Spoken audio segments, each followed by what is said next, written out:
grabando ya, porque si no se graba voy a tener que hacer la clase otra vez y la verdad es que ni ustedes ni yo estamos para hacer dos veces las cosas. Ya, listo. Ya, vamos a comenzar con las clases de epilepsia, que como les dije es una de las clases que es una de las clases más extensas, ¿ya? Ya, primero vamos a comenzar entonces con la clase de epilepsia.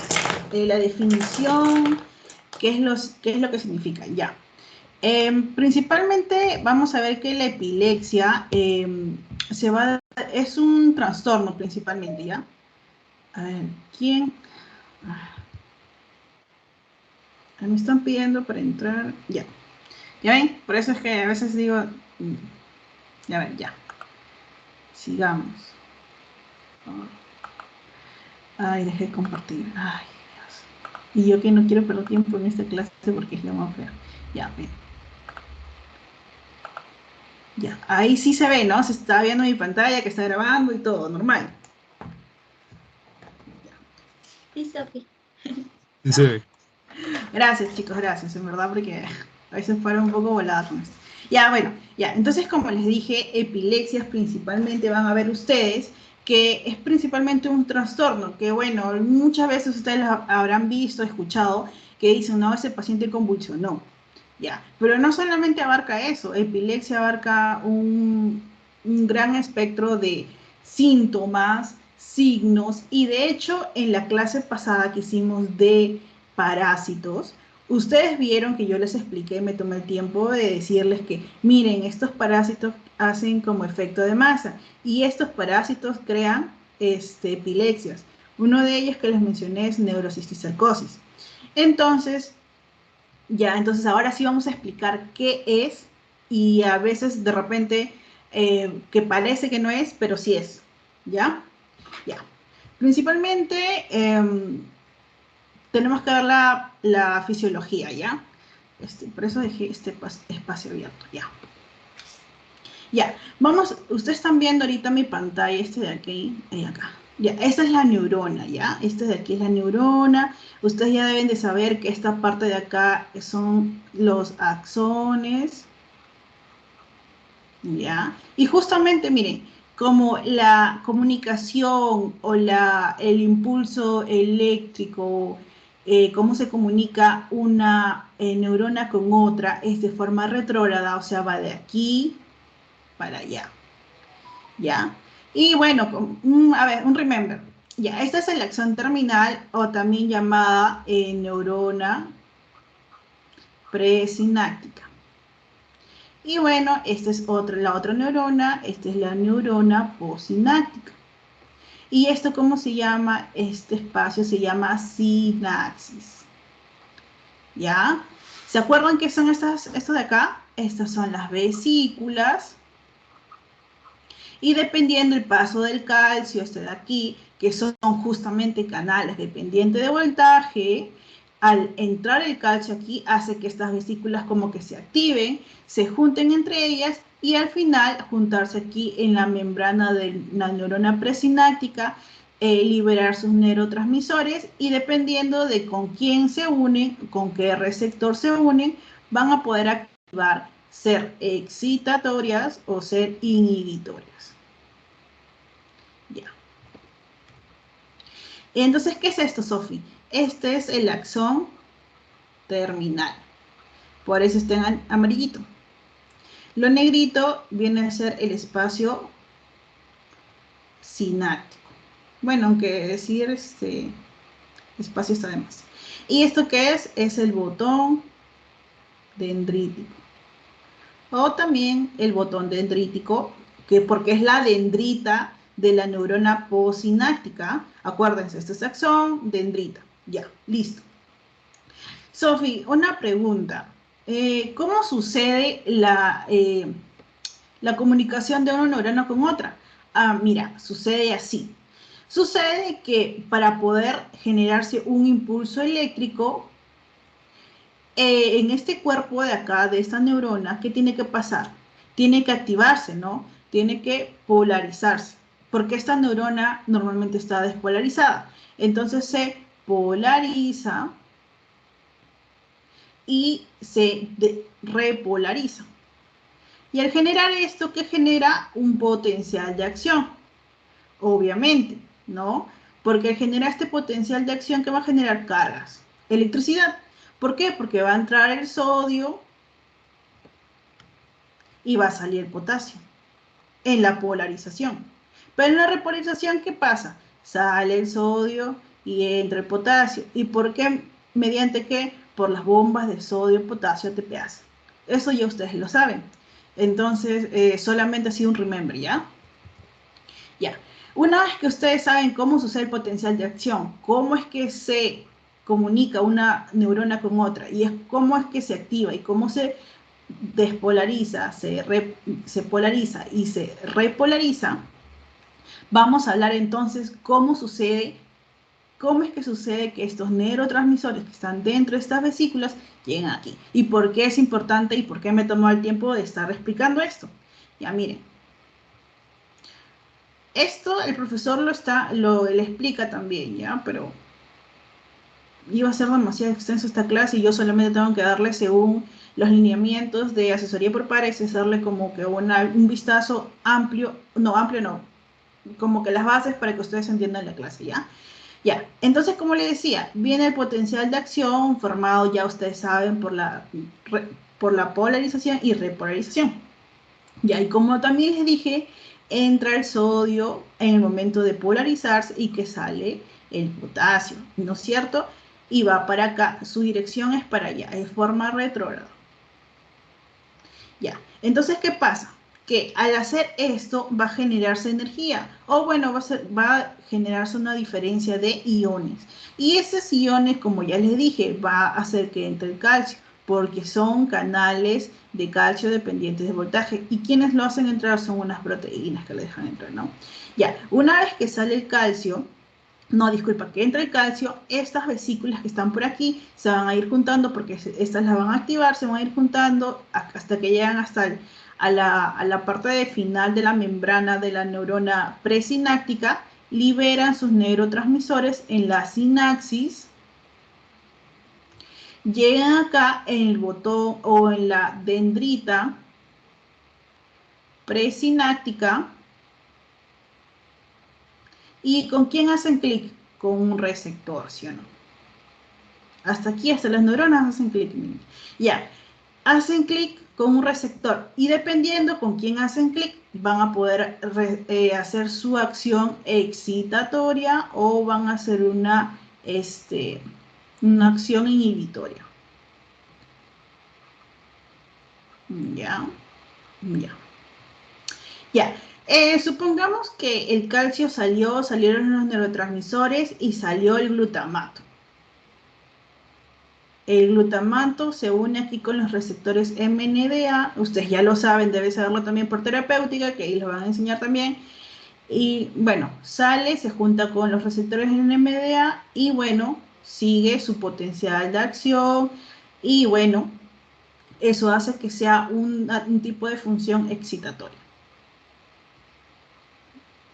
Ya, pero ¿qué pasa, Sofi, si ahora ya no sale el neurotransmisor glutamato, ahora sale el GABA?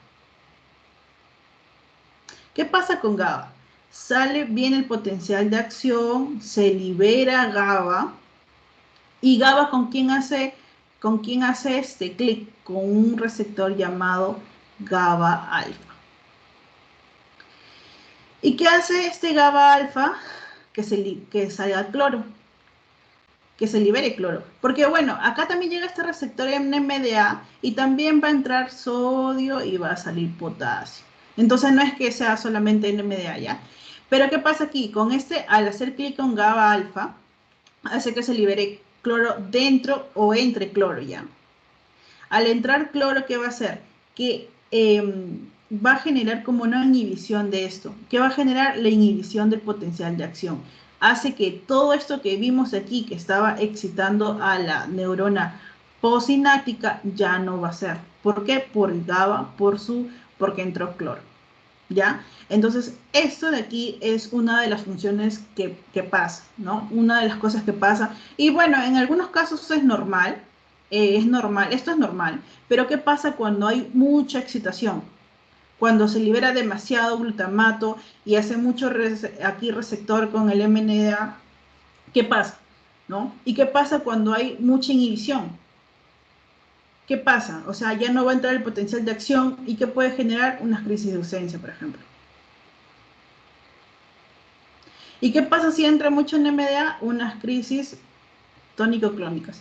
Ahorita no lo van a entender, pero ahorita después cuando terminemos lo van a entender.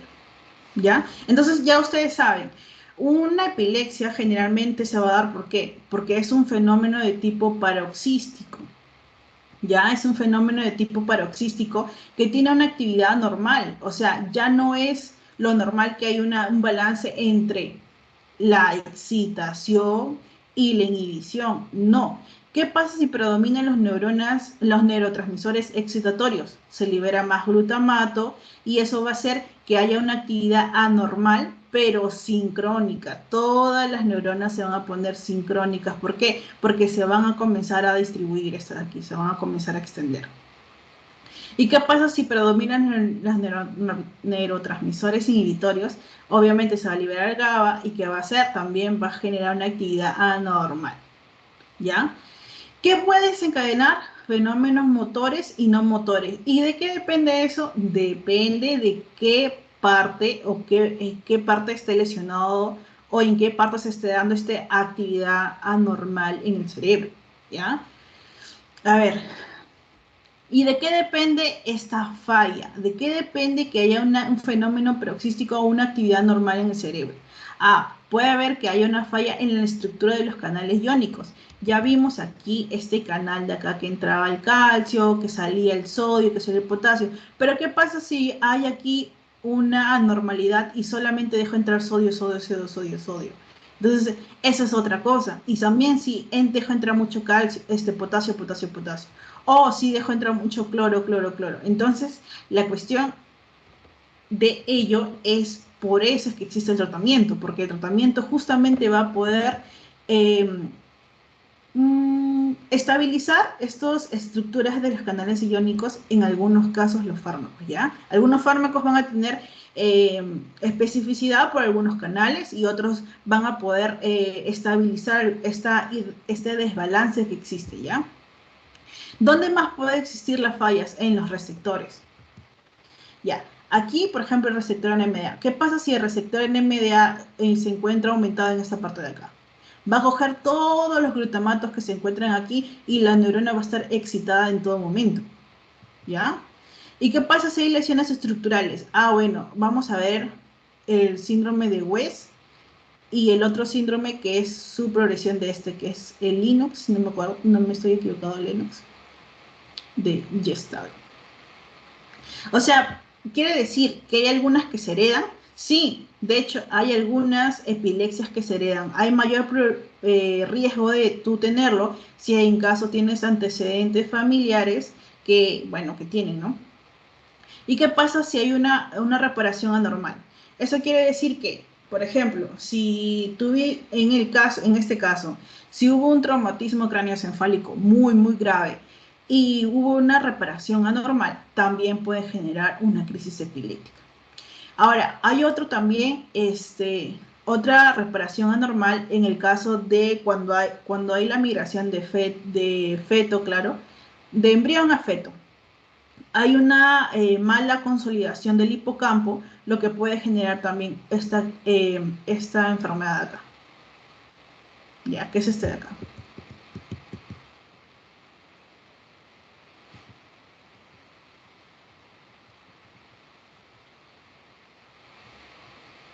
¿Qué es este de acá? Es la esclerosis mesial, que es la esclerosis mesial del lóbulo temporal. Mira, ¿qué está pasando con mi lápiz?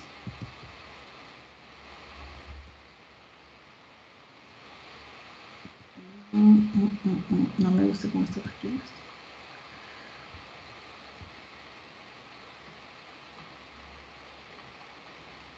Ya, ahora sí. Es este de acá, es la esclerosis mesial del lóbulo temporal. ¿Ya?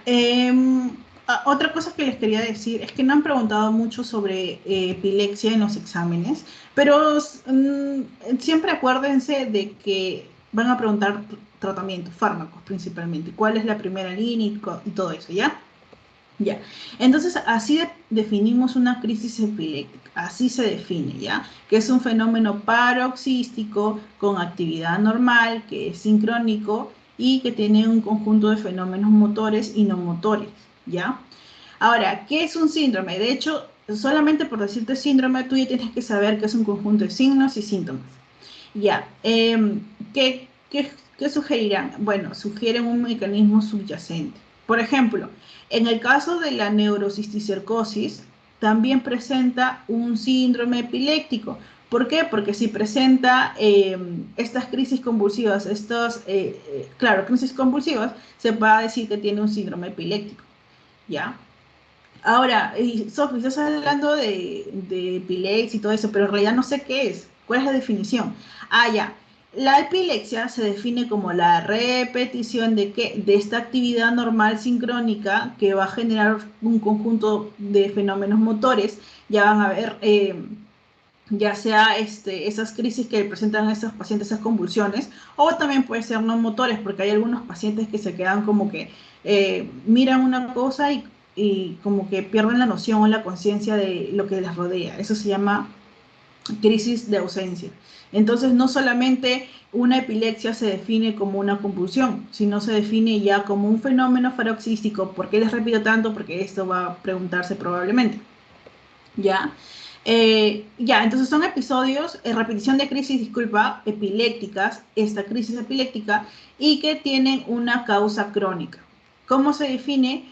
También como una crisis, la primera crisis, más una lesión estructural que se pueda ver. ¿Y cómo se ve? ¿Por medio de qué? De neuroimagen. Si el médico piensa y ya sospecha de que se trata de una epilepsia, le toma su neuroimagen y dice, bueno, el paciente tuvo una crisis. Ah, ya, entonces, bueno, dependiendo de cómo está el paciente, la sintomatología, los antecedentes, la historia clínica, le voy a tomar una neuroimagen. Y si en esta neuroimagen vemos una lesión estructural en, bueno, obviamente en el cerebro, ya esto se define como epilepsia. También cómo se define como una condición de crisis epilépticas que son recurrentes. Cuando digo recurrentes, cuando son mayor o igual a 2, pero aún no tiene una causa identificada. Solamente que tengan mayor a 2 tipos de estas crisis ya se define como una epilepsia. Ahora, Sofi, ¿qué pasa si yo tengo 5 de estas crisis, pero en 24 horas? Bueno, ahí se va a considerar solamente como una crisis única, solamente como una crisis única, y aún la causa no está identificada. Entonces tengo una crisis más causa no identificada. Esto no es epilepsia. ¿Ya? Los síntomas de esta crisis epiléptica van a depender de dónde se está dando la lesión, ¿ya? Por ejemplo, en este cuadro, ¿qué pasa si la lesión se da en el lóbulo frontal? Ah, voy a ver la desviación conjugada de los ojos del paciente. ¿Qué más va a presentarse? Una contracción del brazo, por ejemplo. ¿Qué más? Ausencia. ¿Qué quiere decir eso? Generalmente cuando te hablan de ausencia, su mismo nombre lo dice, los pacientes pierden la conciencia de lo que los rodea. A veces algunos pacientes se quedan como que en la nada así mirando así, ¿ya? También hay que ver cuánto tiempo y dependiendo a los estímulos que presenta el paciente se va a definir como epilepsia, ¿ya? ¿Qué más? En el área motora primaria, principalmente si aquí se encuentra la lesión, ¿cómo se va a presentar? Como una contracción tónica y sacudidas clónicas del hemicuerpo. Ahora, acuérdense que siempre va a ser contralateral. Esto no sé si ya los doctores le han preguntado. Si tengo los dos hemisferios y tengo una lesión acá, ¿dónde se va a ver la sintomatología? En la parte contralateral, ¿sí o no? ¿Por qué? Porque aquí tenemos una decusación del cuerpo calloso. Entonces, por eso las lesiones que generalmente están en el cuerpo izquierdo se van a presentar en el cuerpo derecho, ¿ya? Es por eso que aquí dice alucinaciones somestésicas en mi cuerpo contralateral, ¿ya? Ahora, si se presenta en el lóbulo occipital, ¿cómo vamos a presentar? Ya, si dice lóbulo occipital, tú ya tiene que venirse de la mente visualización. Entonces, ¿cómo se presenta? Como alucinaciones visuales, distorsiones visuales también y desviación conjugada de los ojos. Aquí también el lóbulo temporal. Esto también es una de las localizaciones más frecuentes que tiene, que tiene la epilepsia. Ya, a ver, ya. Y bueno, vamos a ver que se presenta como sensaciones indefinibles. Y de hecho, en algunas epilepsias se van a presentar que los pacientes, por ejemplo, ya van a presentar la crisis, pero antes de ello van a presentar un aura. ¿Y qué es el aura? Son síntomas que te dicen que ya vas a tener una epilepsia. Generalmente vamos a ver aquí que los pacientes pierden la sensación del gusto, incluso, mira, pierden también la sensación del olfato, comienzan a tener alucinaciones olfativas, digestivas, ¿ya? Entonces, eso también, si afecta el lóbulo temporal, acuérdate, ¿no? Ya tú sabes por neuroanatomía cuáles son los principales síntomas si se presenta esto de acá. Si se presenta en la corteza posterolateral del lóbulo temporal, se va a presentar principalmente alucinaciones auditivas, ¿ya? Vértigo, que también vamos a ver una clase de eso. Y si se presenta en la ínsula, vamos a ver que va a tener principalmente síntomas vegetativos, digestivos y somatosensitivos. Ahora, Sofi, ¿qué quiere decir? ¿Que las epilepsias se van a localizar solamente en una parte? No, no. Hay algunas, como que se denominan crisis parciales, en el cual la epilepsia solamente se va a localizar en determinada estructura del cerebro. Y es por eso por eso te hablo del lóbulo frontal, área motora primaria, área sensitiva primaria. ¿Por qué? Porque en algunos casos se va a localizar aquí. ¿Y qué característica tienen en este caso? Que van a presentar un aura. Y este aura me va a determinar qué es la sintomatología antes de la crisis. ¿Ya? Ya, bueno, entonces eso me determina poder diferenciar entre una crisis parcial y una crisis generalizada. ¿Por qué? ¿Por qué? Porque una crisis generalizada, su localización no se va a encontrar en una estructura del cerebro, se va a encontrar en todo el cerebro. Por eso se llama generalizado. Y generalmente estas no van a tener aura, no van a tener aura. ¿Ya? Esa es una de las cosas como la que tú puedes diferenciarlo, ¿ya? Ahora, chicos, a ver si puedo abrir una pestañita para poder explicarles esto.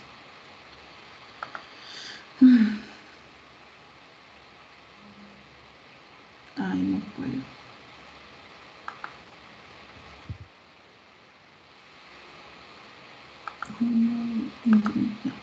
Ya, bueno, voy a tener que explicarles aquí nada más. Aquí.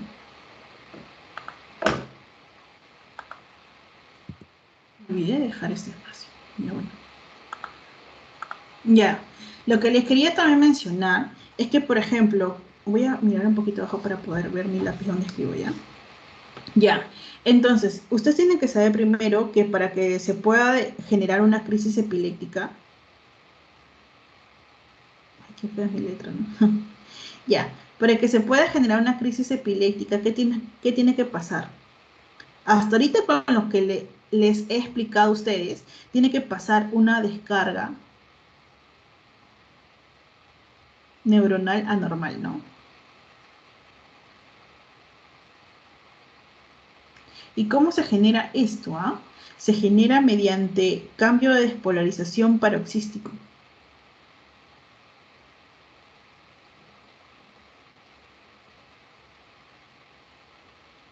¿Y cómo sucede esto? Esto sucede también por un desequilibrio o un desbalance. Un desbalance entre qué? Entre la excitación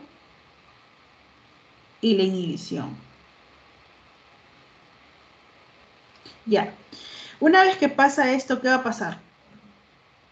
Que las células van a tener este paroxismo, esta actividad normal.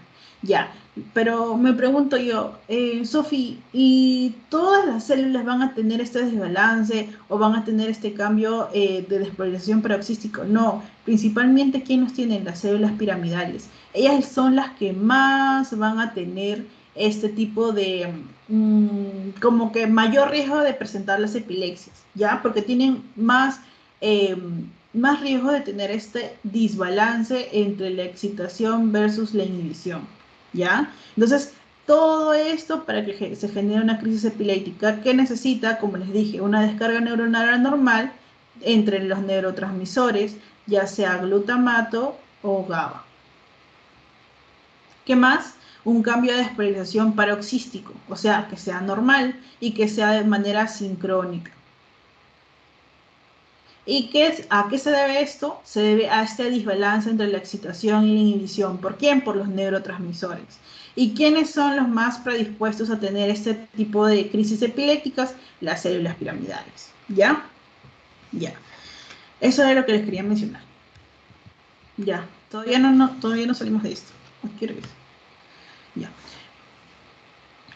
¿Cuál es la definición operacional entonces para nosotros poder definir que se trata de epilepsia? Bueno, la definición operacional nos dice que son mayor de dos crisis espontáneas con un tiempo mayor de 24 horas de intervalo. O sea, ¿qué quiere decir? Que si presenta tres crisis en un tiempo de 24 horas, ¿eso se define como una crisis epiléptica? No.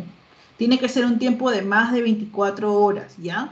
Que sea separado al menos por ese tiempo de intervalo y que esté definido o que esté definido como un síndrome epiléptico. Ya les dije, es un conjunto de signos y síntomas que van a sugerir este mecanismo. ¿Y cómo voy a ver y cómo voy a saber que se trata de este síndrome? ¿Cuáles son los síntomas y signos? Son estos, ¿ya? Ahora, ¿hay tipos de crisis epilépticas? Sí.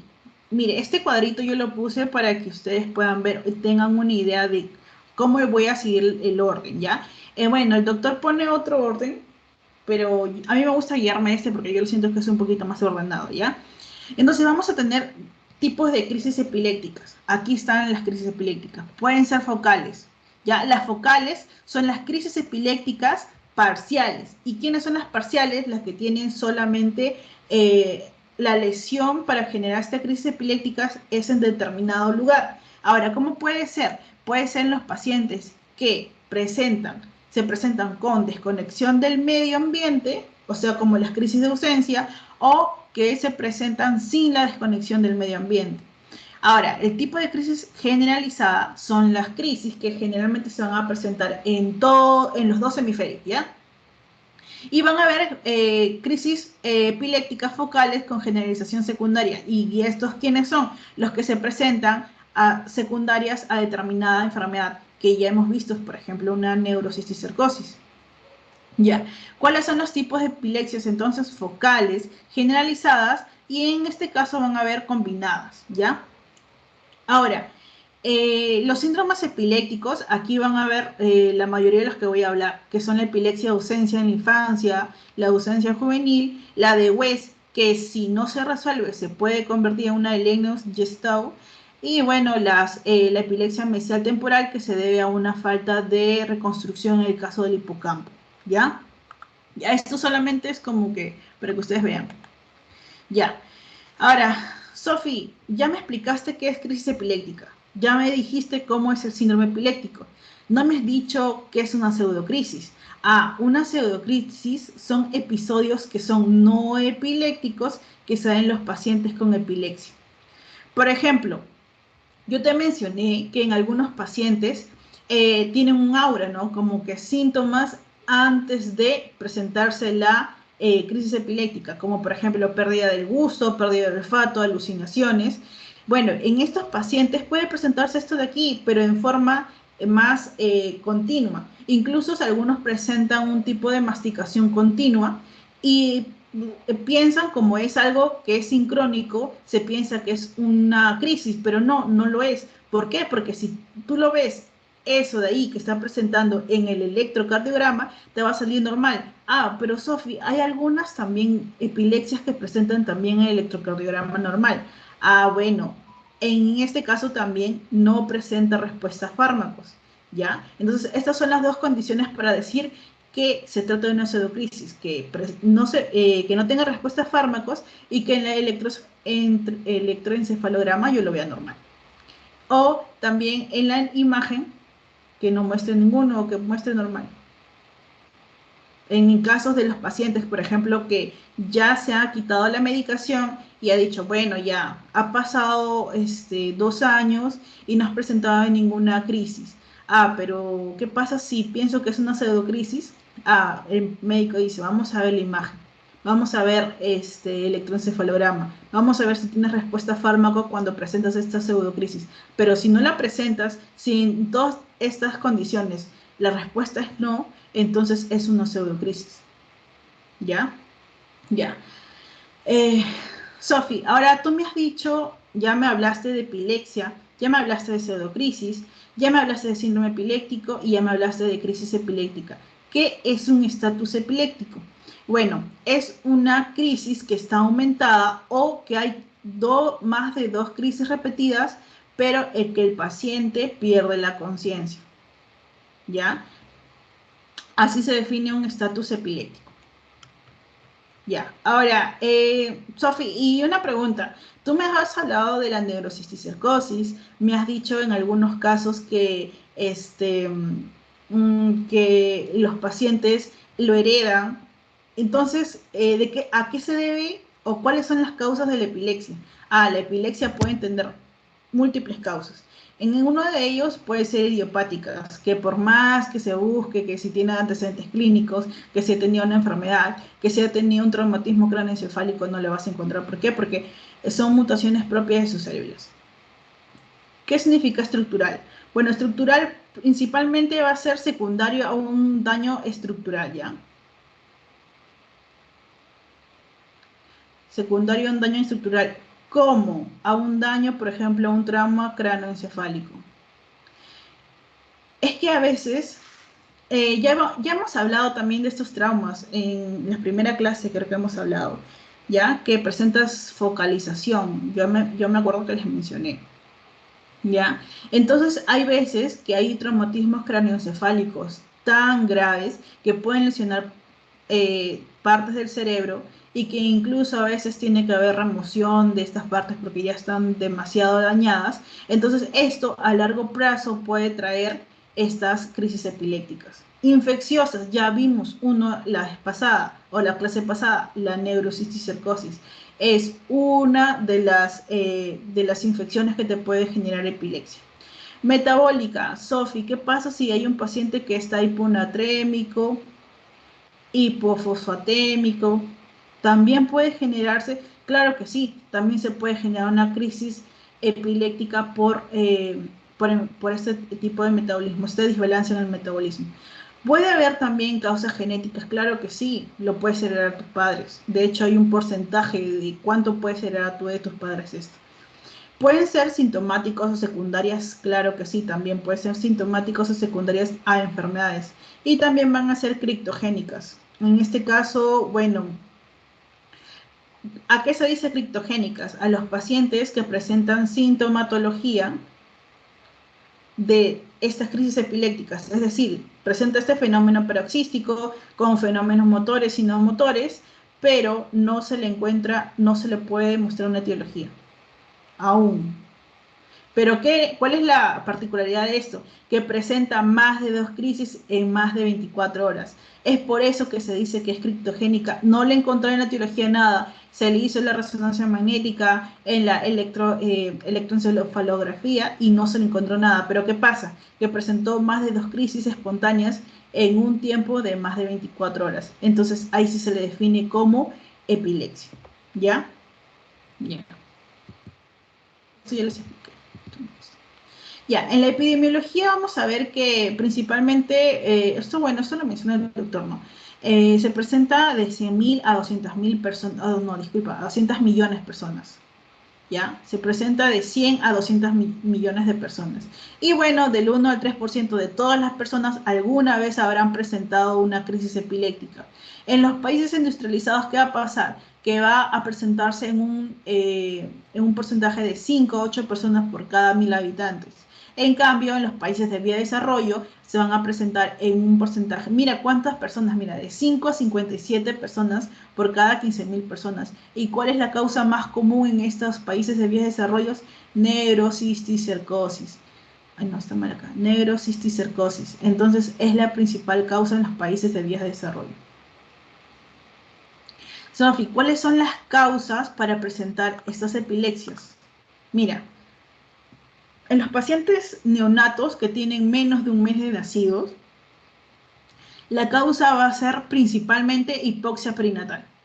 ¿Ya? A veces hay niños que nacen con el cordón umbilical atascado en el cuello, nacen cianóticos y dependiendo del tiempo que se queden sin oxígeno va a depender de que puedan presentar este tipo de crisis, ¿ya?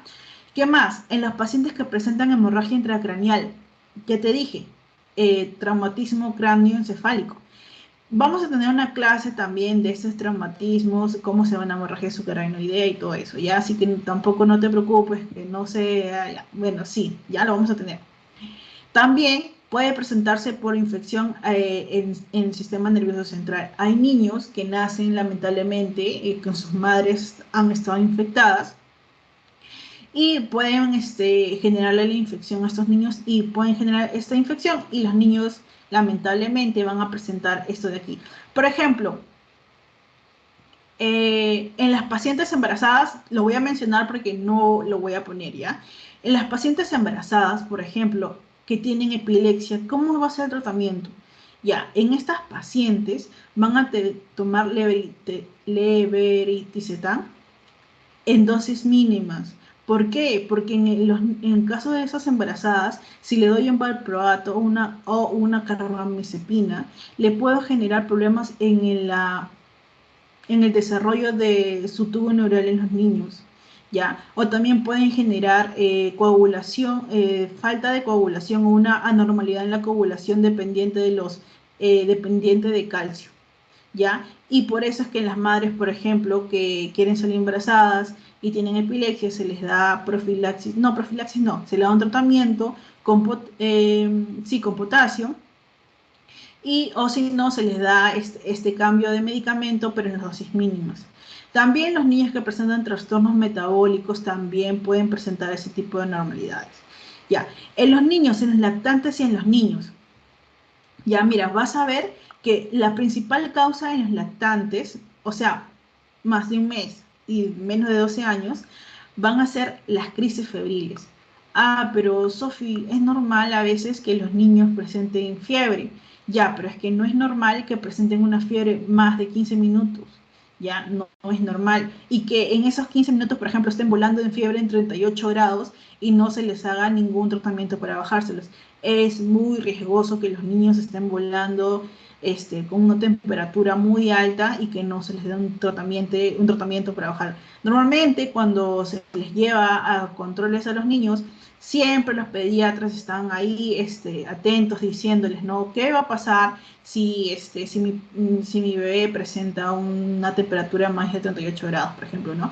Yo lo menciono porque, por ejemplo, mi sobrino tiene 1 año y medio, ya, es un Chucky, pero su mamá es bien preocupada y siempre lo lleva al pediatra constantemente, entonces ella siempre lo está preguntando, a veces, como las mamás son un poco más de eso, ¿no? Que están en contacto con el pediatra, son un poco más, ay, ¿cómo se dice esto? No sé, pero es las mamás primerizas generalmente, ¿ya? Entonces ya están con su paracetamol ahí y con las medidas de repente para bajar la fiebre del niño, ¿ya? Ya, pero ¿qué pasa si estas crisis febriles simples se presentan en un tiempo de edad de los niños de 6 meses hasta los 5 años? ¿Qué puede generar? Crisis generalizadas. Y si tienen, mira, solamente basta con un tiempo de menos de 15 minutos para que el niño pueda presentar a la larga un tipo de crisis generalizada. ¿Cuánto es ¿tiene alteración neurológica en este caso? No. pero sí podría presentar una crisis generalizada. ¿Se ve alteraciones en el electroencefalograma? No. ¿Tiene alteraciones en neuroimagen? No, por ejemplo. Mira, ¿ves? Este niño ya tiene un riesgo, un riesgo, pero mínimo, ¿ya? Tratamiento de esta crisis generalizada solamente se hace con control térmico y diazepam. Pero ¿qué pasa si tengo una crisis febril compleja? Este niño ha estado con una temperatura mayor a 38 grados en tiempo de más de 15 minutos. Eh, ¿Tiene riesgo de recurrencia a que vuelva a esta crisis? Sí. ¿Se ve alteraciones neurológicas aquí? Sí. Se ve alteraciones posteriores, ¿ya? ¿Tiene alteraciones en el electroencefalograma? Sí.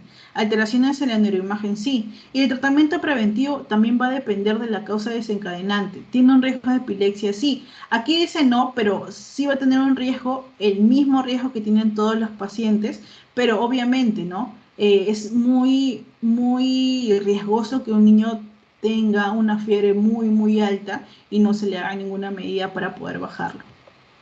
¿Ya? Em, ya, a ver, ¿qué más? Ya, este es otro cuadrito que encontré sobre las crisis febriles típicas. Todavía estamos aquí en lactantes y niños. Que es lo mismo. La fiebre alta, más de 38 grados, en una edad menos de 5 años, mayor de 6 meses y menos de 5 años, puede tener una clínica de crisis tónico-clónicas.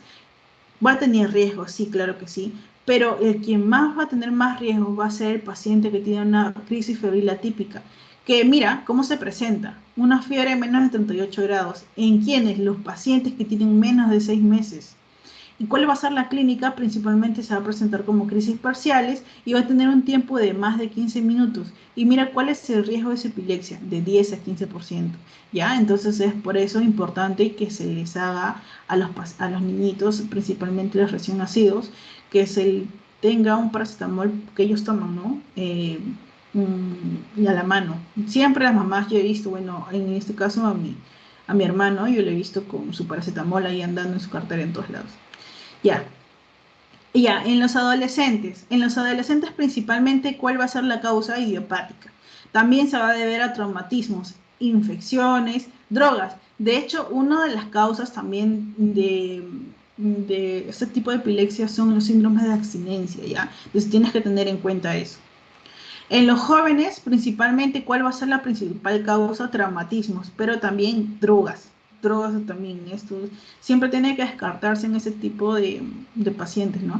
Las drogas, si es que tiene un síndrome de abstinencia, pero no solamente por drogas, sino también hay otros agentes tóxicos que también les pueden generar este tipo de crisis epilépticas, ¿ya?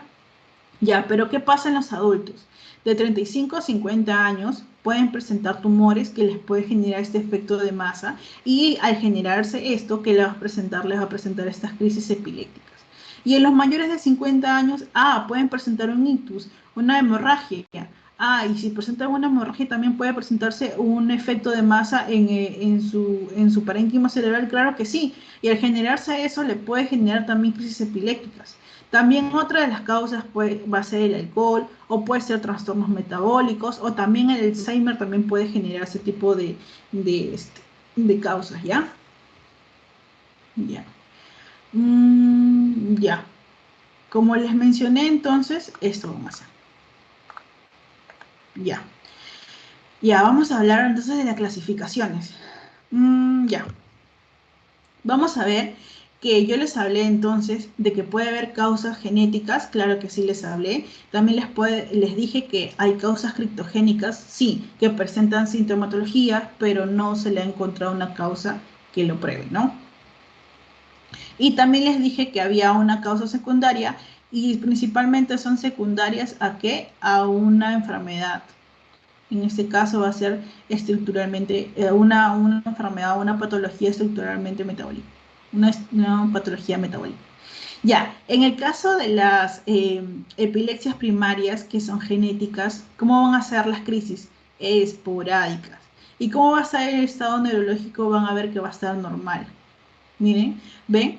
Entonces, como yo les dije, si bien es cierto, la resonancia magnética, tomografía y el electroencefalograma nos van a ayudar sí nos guían para poder nosotros determinar que se trata de una crisis epiléptica, pero ¿cuál es el diagnóstico que yo, con qué defino yo que se trata de una crisis epiléptica con la clínica? Si presenta más de 2 crisis epilépticas en un tiempo, en un intervalo de más de 24 horas, se trata de una crisis epiléptica, ¿ya? Antecedente de epilepsia, claro que sí, se encuentra presente aún en este paciente que eh, es genético, ¿ya? En el electroencefalograma, mira cómo se va a encontrar normal. O sea, imagínate, ¿ya? Llega tu paciente, tú piensas, ha tenido una crisis y tú le haces, bueno, sospecho en este paciente. Y bueno, te olvidaste de hacerle el antecedente en el examen clínico, en la historia clínica. Te olvidaste de preguntarle, señor, ¿tiene familiares que tienen epilepsia? Te olvidaste de preguntarle. ¿Y qué pasa? Que ves el electroencefalograma normal, ves el estado neurológico normal y ves las imágenes normales. Aquí vas a decir, solamente tiene una crisis epiléptica. ¿Y qué vas a decir? Que el paciente está normal, pero te olvidaste de preguntarle si tiene antecedentes familiares de epilepsia. Y mira, no le vas a dar su tratamiento a este paciente. ¿Ya? Y de hecho, mira, estos pacientes que tienen este tipo de epilepsia que son genéticas, van a tener una buena respuesta a la monoterapia. Sofi, ¿cómo es esto? No lo entiendo. Lo que pasa es que cuando tú tienes un paciente que has diagnosticado recién con epilepsia, primero comienzas con una monoterapia, o sea, un medicamento. Ay, ¿quién me estará hablando en este momento? Y esto de manera muy insistente.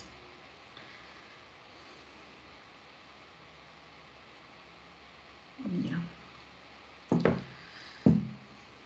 ya, ya. Entonces, de manera primaria se le da una monoterapia, un medicamento. Y si esto no funciona, ¿qué se les da? De forma secundaria, ya si no funciona esto, ya comienzan a darle comienzas a combinar medicamentos. Por eso se habla de politerapia, ¿ya? ¿Ves? Entonces, por eso, ¿tienen una buena respuesta a una monoterapia? Claro que sí. ¿Por qué? ¿Por qué te conviene darle un solo medicamento y no darle dos? Aparte del obvio. Eh, es que tiene menos efectos secundarios. Vamos a ver después en un cuadrito que los medicamentos llamados los clásicos van a tener muchos efectos secundarios, principalmente en las pacientes femeninas. Sí, en las pacientes, ya, en las pacientes. ¿Por qué? Porque van a tener problemas como insurtismo, gastritis, ya bueno, no me voy a complicar ahorita, ¿ya? Pero por eso es importante que tú le des tratamiento y que le preguntes, por el amor de Dios, pregúntele si tiene antecedentes familiares de epilepsia. No te vayas a olvidar. Yo tampoco me voy a olvidar cuando le pregunte, ¿ya? En las criptogénicas, ¿cómo van a ser las crisis polimorfas? ¿Ya? ¿Va a haber estado neurológico comprometido? Claro que sí, depende de dónde está ubicado la lesión. Antecedente de epilepsia no tiene, ¿por qué? Porque es con sintomatología desconocida, recién ha presentado. ¿Qué te ayuda a poder decir que tiene este paciente eso? Bueno, mira, en su electroencefalograma salía normal, tiene descargas anormales, como estas, por ejemplo. Mira, cómo son las ondas aquí, bien picoditas, y va a tener ondas agudas, eso se llama ondas agudas. O, por ejemplo, te puede salir polipuntas, varias puntas. Mira, ¿cómo te puede salir? ¿Ves? O también te puede salir una sola puntita, mira, ¿ves? Son anormalidades en el electroencefalograma. O también te puede salir una forma compleja de punta y onda. Por eso se llama complejo de punta y onda. ¿Ya? Entonces vas a ver este tipo de descargas anormales en el electroencefalograma. Ya, ¿y cuáles son las imágenes? Mira cómo le van a salir normales. O sea, tú tomaste el electroencefalograma, le hiciste resonancia magnética o tomografía, dependiendo de qué es lo que tiene tu puesto de salud, y mira, le salió normal. Entonces, ¿tú qué dices? ¿Es o no es? Claro que sí es. ¿Por qué? Porque primero tienes que ver cuántas crisis epilépticas presentó. Y te dije, más de 2 crisis epilépticas en un intervalo de más de 24 horas, ya se denomina como epilepsia. Y más, si tienes en el electroencefalograma o tienes en la imagen, ya esto solamente es una guía, una ayuda complementaria. ¿Ya? Ya, igual, en las crisis de la sintomatología que son secundarias a una patología metabólica, vas a ver que también van a ser crisis polimórficas. ¿Va a tener compromiso neurológico? Claro que sí. Antecedente de epilepsia también. Y van a tener, vas a ver que el electroencefalograma va a tener anormalidad. En las imágenes aquí te va a salir anormal, como vamos a ver después. ¿Y por qué son anormales? Porque se debe a una patología subyacente que tienen. Por ejemplo, mira aquí. Aquí son patologías. Este, por ejemplo, es un ictus, ¿ya? Esto es un ictus. Y esto de acá, cuando comienza, porque esto de repente son las primeras 6 horas, ya cuando comienza a seguir manifestándose, mira cómo está generando este efecto de masa, mira, porque esto debería estar así, o derechito, pues, ¿no? Pero mira cómo está. ¿Ves? Están generando efecto de masa. Entonces, al generar esto ya te puede generar esta sintomatología. ¿Ya? Por eso es cuando dices, si tienes una patología subyacente, eso te va a generar sintomatología. ¿Y cómo es? Secundaria a esta patología metabólica.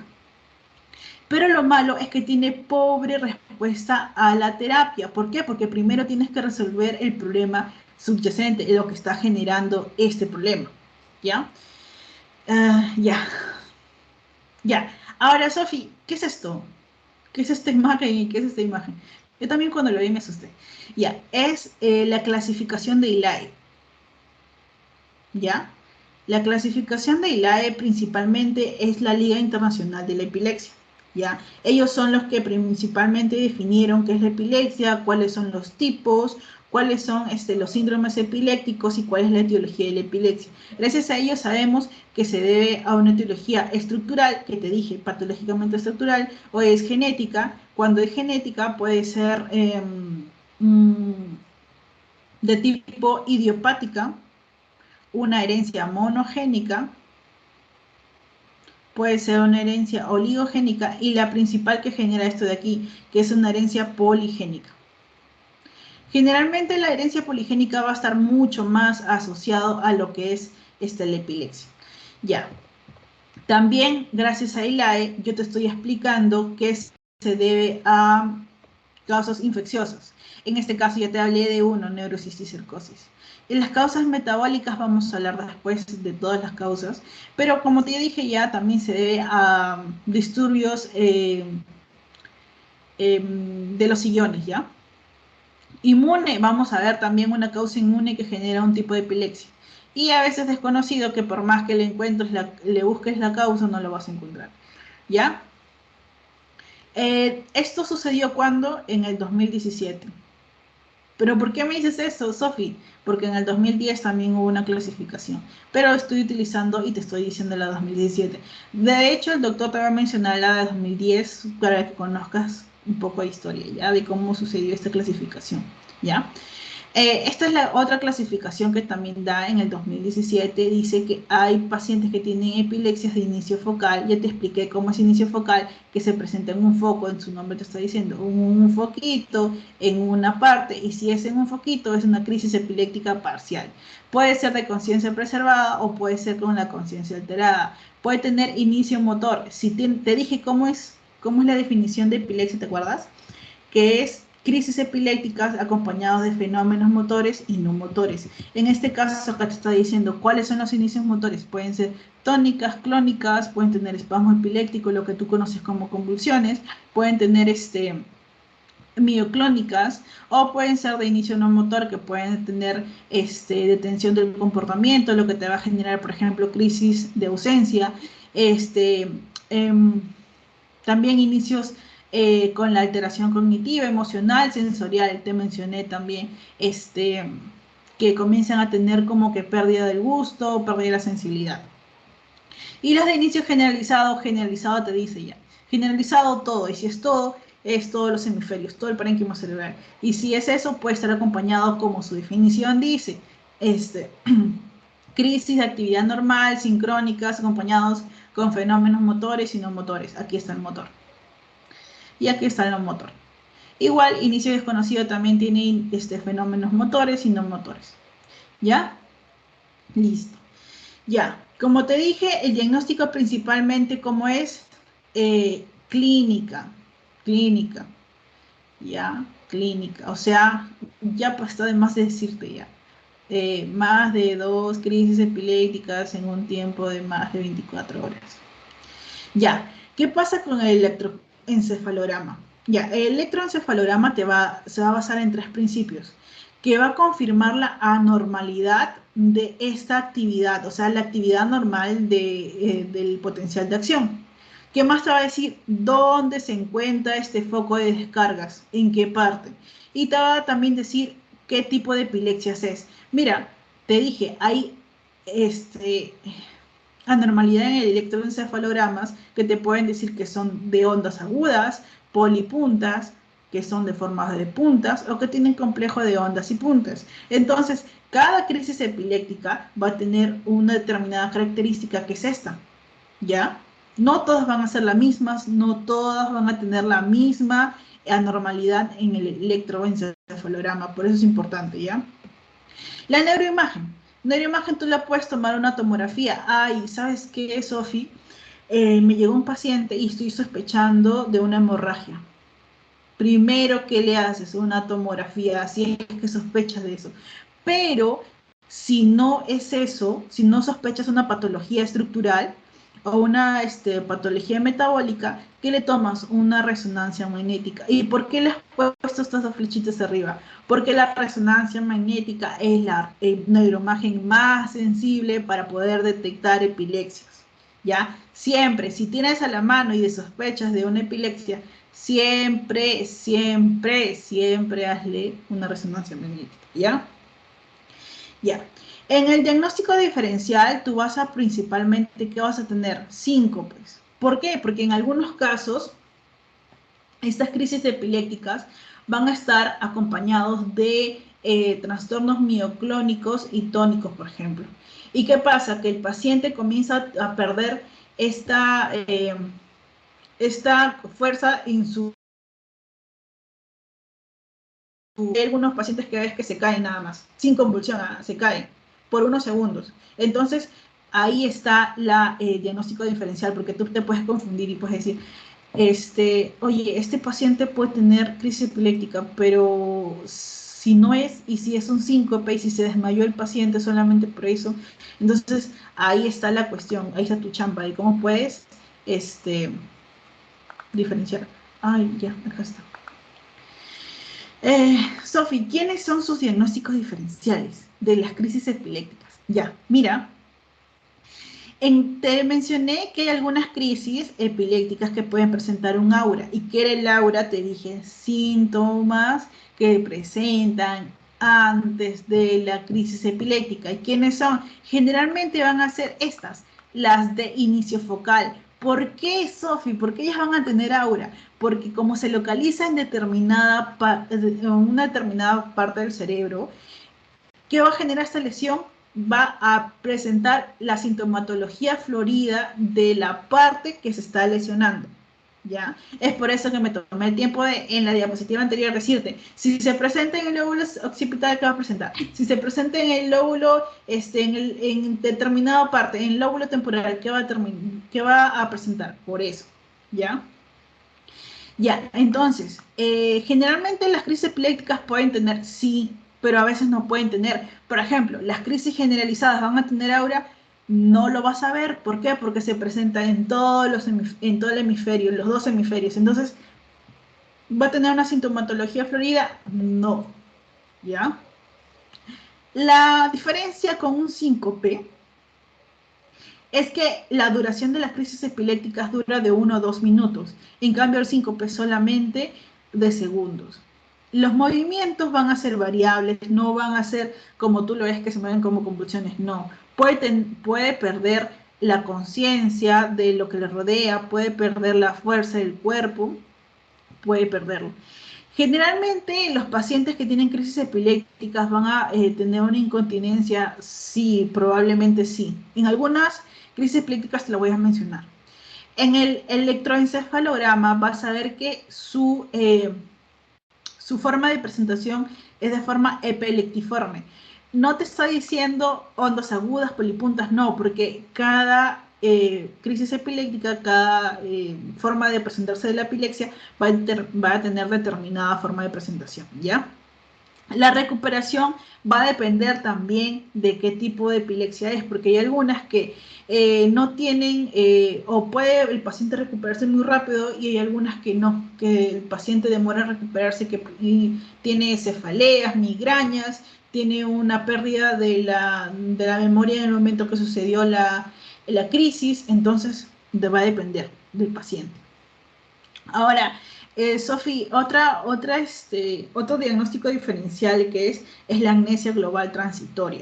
¿Por qué? Porque en algunas epilepsias los pacientes van a perder la noción de lo que sucedió en el momento de la crisis. Entonces, también, ¿va a presentar aura este? No. El inicio, ¿cómo va a ser? Agudos. La duración de esta amnesia global transitoria, para diferenciarlo con una crisis epiléptica, ¿cómo es? Este va a durar horas y este solamente minutos. Los movimientos no va a tener movimientos, solamente va a perder la memoria. Y en el electroencefalograma va a salir normal, ¿ya? Y el otro, que es la migraña, que la migraña sí va a tener un aura cuando veamos en la próxima clase, que va a ser cefaleas, van a ver que el paciente sí va a presentar un aura, ¿ya? Y dependiendo qué tipo de migraña, vamos a ver qué tipo de cefalea va a presentar. El inicio, obviamente, de una migraña va a ser gradual y va a durar más, ¿no? Más que una crisis epiléptica. Normalmente en el electroencefalograma, en una migraña lo vamos a ver normal o lento, mientras que en un electroencefalograma, aquí en una crisis epiléptica, la vamos a ver con este tipo de forma, ¿ya? Ya, este es otro cuadrito que, ¿por qué crisis epiléptica y síncope? Nada más lo puse, porque generalmente el diagnóstico más cercano, el diagnóstico diferencial más cercano de crisis epiléptica va a ser síncope, ¿ya? Por eso. ¿Y cómo la diferencian? Principalmente estos dos, ¿ya? ¿Cuáles son los factores desencadenantes? Aquí generalmente no, pero vamos a ver que va a haber algunas crisis epilépticas que sí tienen desencadenantes. Y en este caso, en el síncope, generalmente se va a deber a las maniobras de Valsalva y bipedestación. Ya, ustedes ya saben qué es la maniobra de Valsalva, ¿no? Y también cómo es la bipedestación. Es decir, cuando el paciente se siente y se levanta, se siente y se levanta. Los pacientes generalmente pierden como que la conciencia por unos segundos. Y ya bueno, entonces ahí es donde vamos a ver y preguntarle al paciente también. Por eso les menciono siempre, pregunten siempre la historia clínica del paciente. Y el último, que no lo he mencionado, es un ataque isquémico transitorio. Generalmente los pacientes que tienen esto de aquí, que también lo vamos a ver, el ataque isquémico transitorio, la principal diferencia que va a tener es que este sí va a tener un déficit motor focal. ¿Por qué? Porque, como dice, es un ataque isquémico, o sea, el paciente va a tener como una hemorragia, pero en realidad el paciente va a tener una recuperación más rápida que un ataque isquémico normal, ¿ya? Va a tener toda la sintomatología, pero no va a ser un ataque isquémico como tal, ¿ya? Y bueno, principalmente el paciente no va a tener incontinencia en este caso, y bueno, ¿ya? Pero acuérdense, lo principal, ¿cuál va a ser el diagnóstico diferencial más cercano a una crisis epiléptica? Siempre síncope, ¿ya? Ya. Nada más me falta aquí, y ya, next. Pero vamos, ya, todavía estoy en tiempo. Ya, yo les mencioné que las epilepsias también pueden causarse por patologías subyacentes, en este caso estructurales. ¿Y qué van a generar estas causas estructurales? Principalmente epilepsias. ¿Quiénes son? Por ejemplo, la encefalitis hipóxica.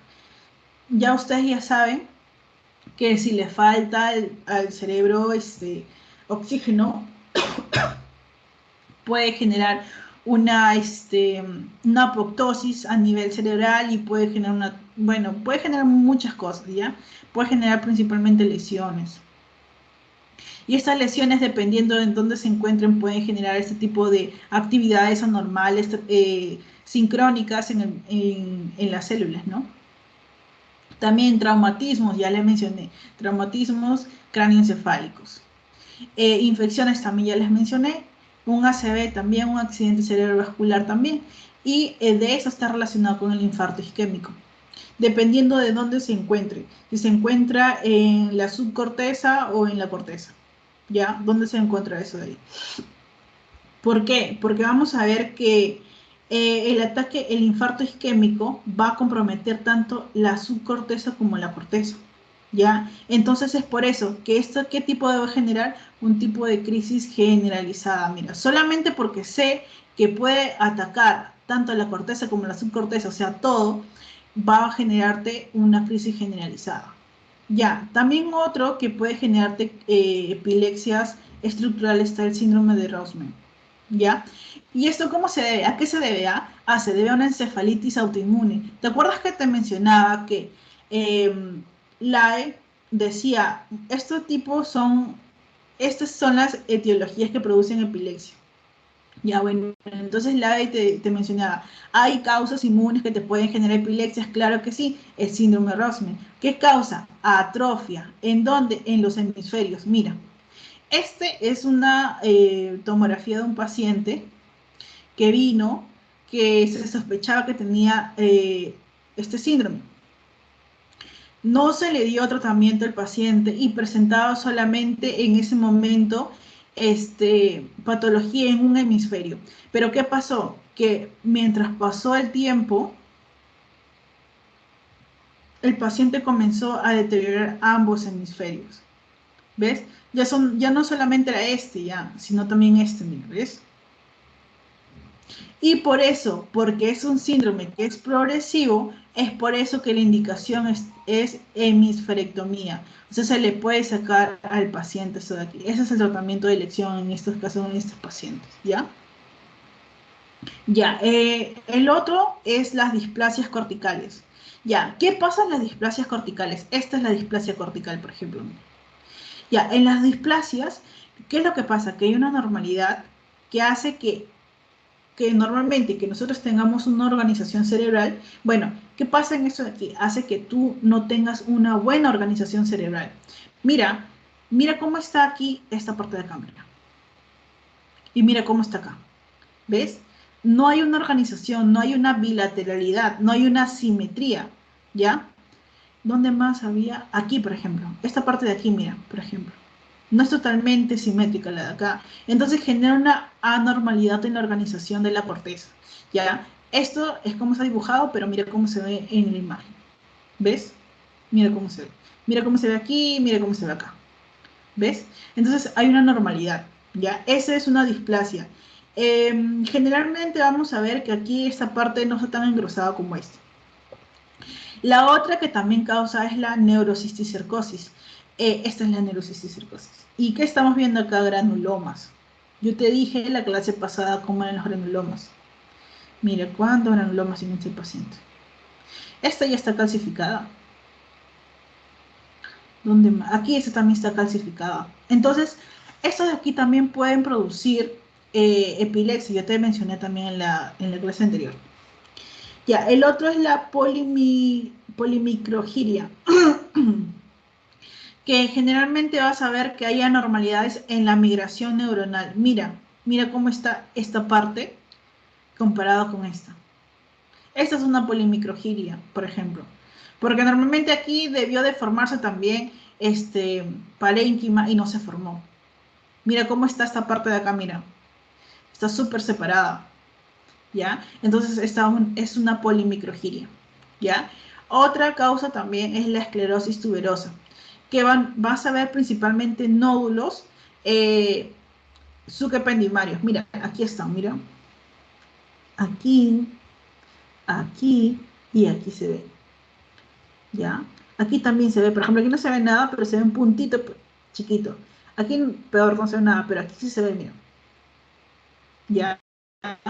Entonces son principalmente nódulos que se van a poner en esta parte, ¿Y por qué es tan importante? Porque es una patología progresiva.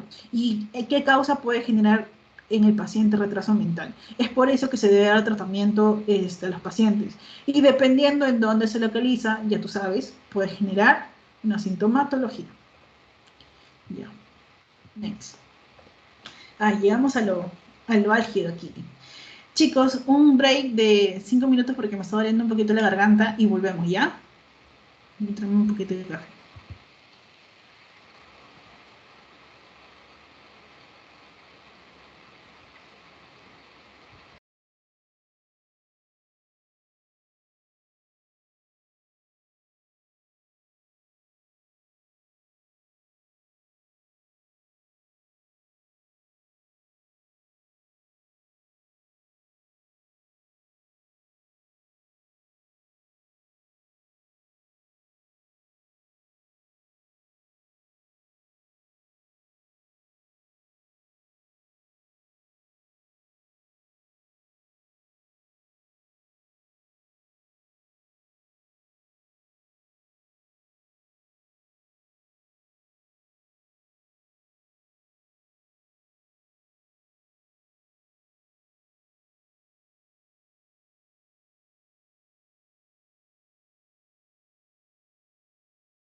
Ay, ya tomo un poquito de agua. Ya.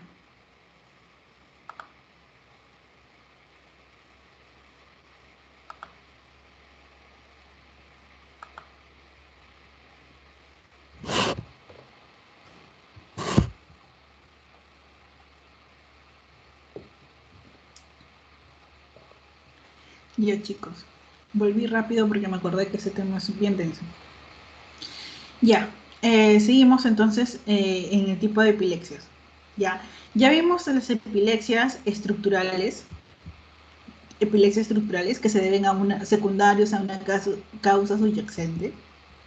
Ahora vamos a ver las epilepsias benignas, ¿ya? Porque no son tan que digamos, tampoco benignas que tanto, pero la clasifican así, benignas, ¿ya? La edad que se va a presentar aquí va a ser de 3 a 8 años en las epilepsias de ausencia, ¿ya? ¿Cómo se va a presentar? Como ausencias. Generalmente, ¿cómo vas a ver el paciente? Ya, está, por ejemplo, está sentado conversando contigo y de la nada como que se aísla del medio ambiente o de todo lo que le rodea, de todo, de todo, de todo. Se queda como que pierde la noción del tiempo. Se dice que hasta 30 segundos. Pueden ser de manera de manera progresiva o pueden presentarse en varias veces a lo largo del día. Ya, ¿cómo la vas a ver? Mira, la vas a ver como puntas. ¿Te acuerdas que te mencionaba aquí? En este caso van a ser ondas agudas. Mira cómo van a estar aquí. ¿Ya? Puntitas. ¿Y qué van a hacer aquí? Son las epilepsias agudas. Ya, esas epilepsias de ausencia, como les dije, son breves, solamente duran de 30 segundos y van a tener una desconexión total del medio ambiente, ¿ya? Los pacientes van a perder principalmente este contacto con la realidad e incluso se va a presentar varias veces al día, ¿ya? Como te dije. Principalmente, ¿cómo se va a ver esto de aquí? Van a ser estos complejos de punta, como te dije, complejos de punta. ¿Ya? ¿Y cómo van a ser? Después van a ser ondas lentas y más chiquititas, mira. ¿Ya? Entonces, ¿cómo va a ser el complejo? Complejo, punta, onda lenta. Mira cómo está. Este de aquí. Es este. Es el complejo de punta, onda lenta. No está anotado aquí, ¿no? Ya, entonces ya sabes, las epilepsias de ausencia que son, cómo se van a presentar en el electroencefalograma, complejos de onda punta lenta. Complejos de onda punta lenta. ¿Ya? En la resonancia, ¿cómo se van a ver? Se van a ver normales, ¿ya? Y la cognición se va a encontrar conservada. Su respuesta a tratamiento va a ser buena. Es por eso que si tú ves a un paciente que viene y te dice, ¿sabe qué? Tengo ese tipo de sintomatología, y tú ves en el electroencefalograma, ves esto, cuando está presentando la crisis, ya dices, bueno que presenta esto de aquí, al menos de las buenas, por eso se dice epilepsias benignas, porque tiene generalmente una muy buena respuesta al tratamiento, ¿ya? Es por eso que se dice benignas, ¿ya? La etiología generalmente va a ser genética. Incluso pueden pasar desapercibidas ese tipo de epilepsias, ¿ya? La otra es la epilepsia mioclónica juvenil, que se va a presentar en un tiempo mayor de 6 años o en la adolescencia. ¿Cómo van a ser las crisis? Las crisis van a ser de tipo mioclónicas o también puede ser de ausencias, ¿ya? ¿Y cómo se van a presentar? Van a ser breves, van a tener contracturas bruscas y generalmente se va a presentar al despertar o al conciliar el sueño, ¿ya? Pueden tener incluso, pueden acompañarse de crisis de ausencias como te mencioné aquí, y bueno, van a presentar este tipo de electroencefalogramas. ¿Cómo van a ser? Polipuntas. O sea, te llega la emergencia, no, el consultorio, este tipo de paciente, que menciona que presenta este tipo de crisis al momento de despertarse, al momento de conciliar el sueño. Incluso se dice que algunos pacientes tienen, bueno, así que es como lo presentaban ya, que estaban de repente en su cama, tenían de repente su celular a la mano y se les caía de la nada. Estaban tomando desayuno, llevándose, bueno, lo que estén tomando en ese momento, estaban tomándolo y de repente perdieron la fuerza y se les cayó. Entonces, este tipo de crisis van a presentarlos en donde generalmente en la epilepsia mioclónica juvenil, ¿ya? Ya, y como te dije, en el electroencefalograma, cuando presente la crisis, se va a presentar de polipuntas. Mira, aquí. Lo voy a agrandar para que lo veas. Es este de aquí, mira. ¿Cuántas puntas hay? Eso es polipuntas, ¿ya? La cognición en estos casos, en estos pacientes, va a ser conservada. Y qué bueno, porque va a tener una respuesta buena al tratamiento. Y generalmente va a deberse a causa genética. Ya, pero la cuestión de esta epilepsia mioclónica juvenil es que va a tener una particularidad, que estos pacientes van a tener una respuesta a la fotosensibilidad, que quiere decir que mientras se le hace el electroencefalograma, ellos pueden estar sometidos a una estimulación de una lámpara. Y cuando presentan ese tipo de respuesta tipo fotomioclónica, van a comenzar a tener este tipo este, de formas de presentarse en el electroencefalograma, ¿ya? Ahora, ¿qué va a pasar con estos pacientes?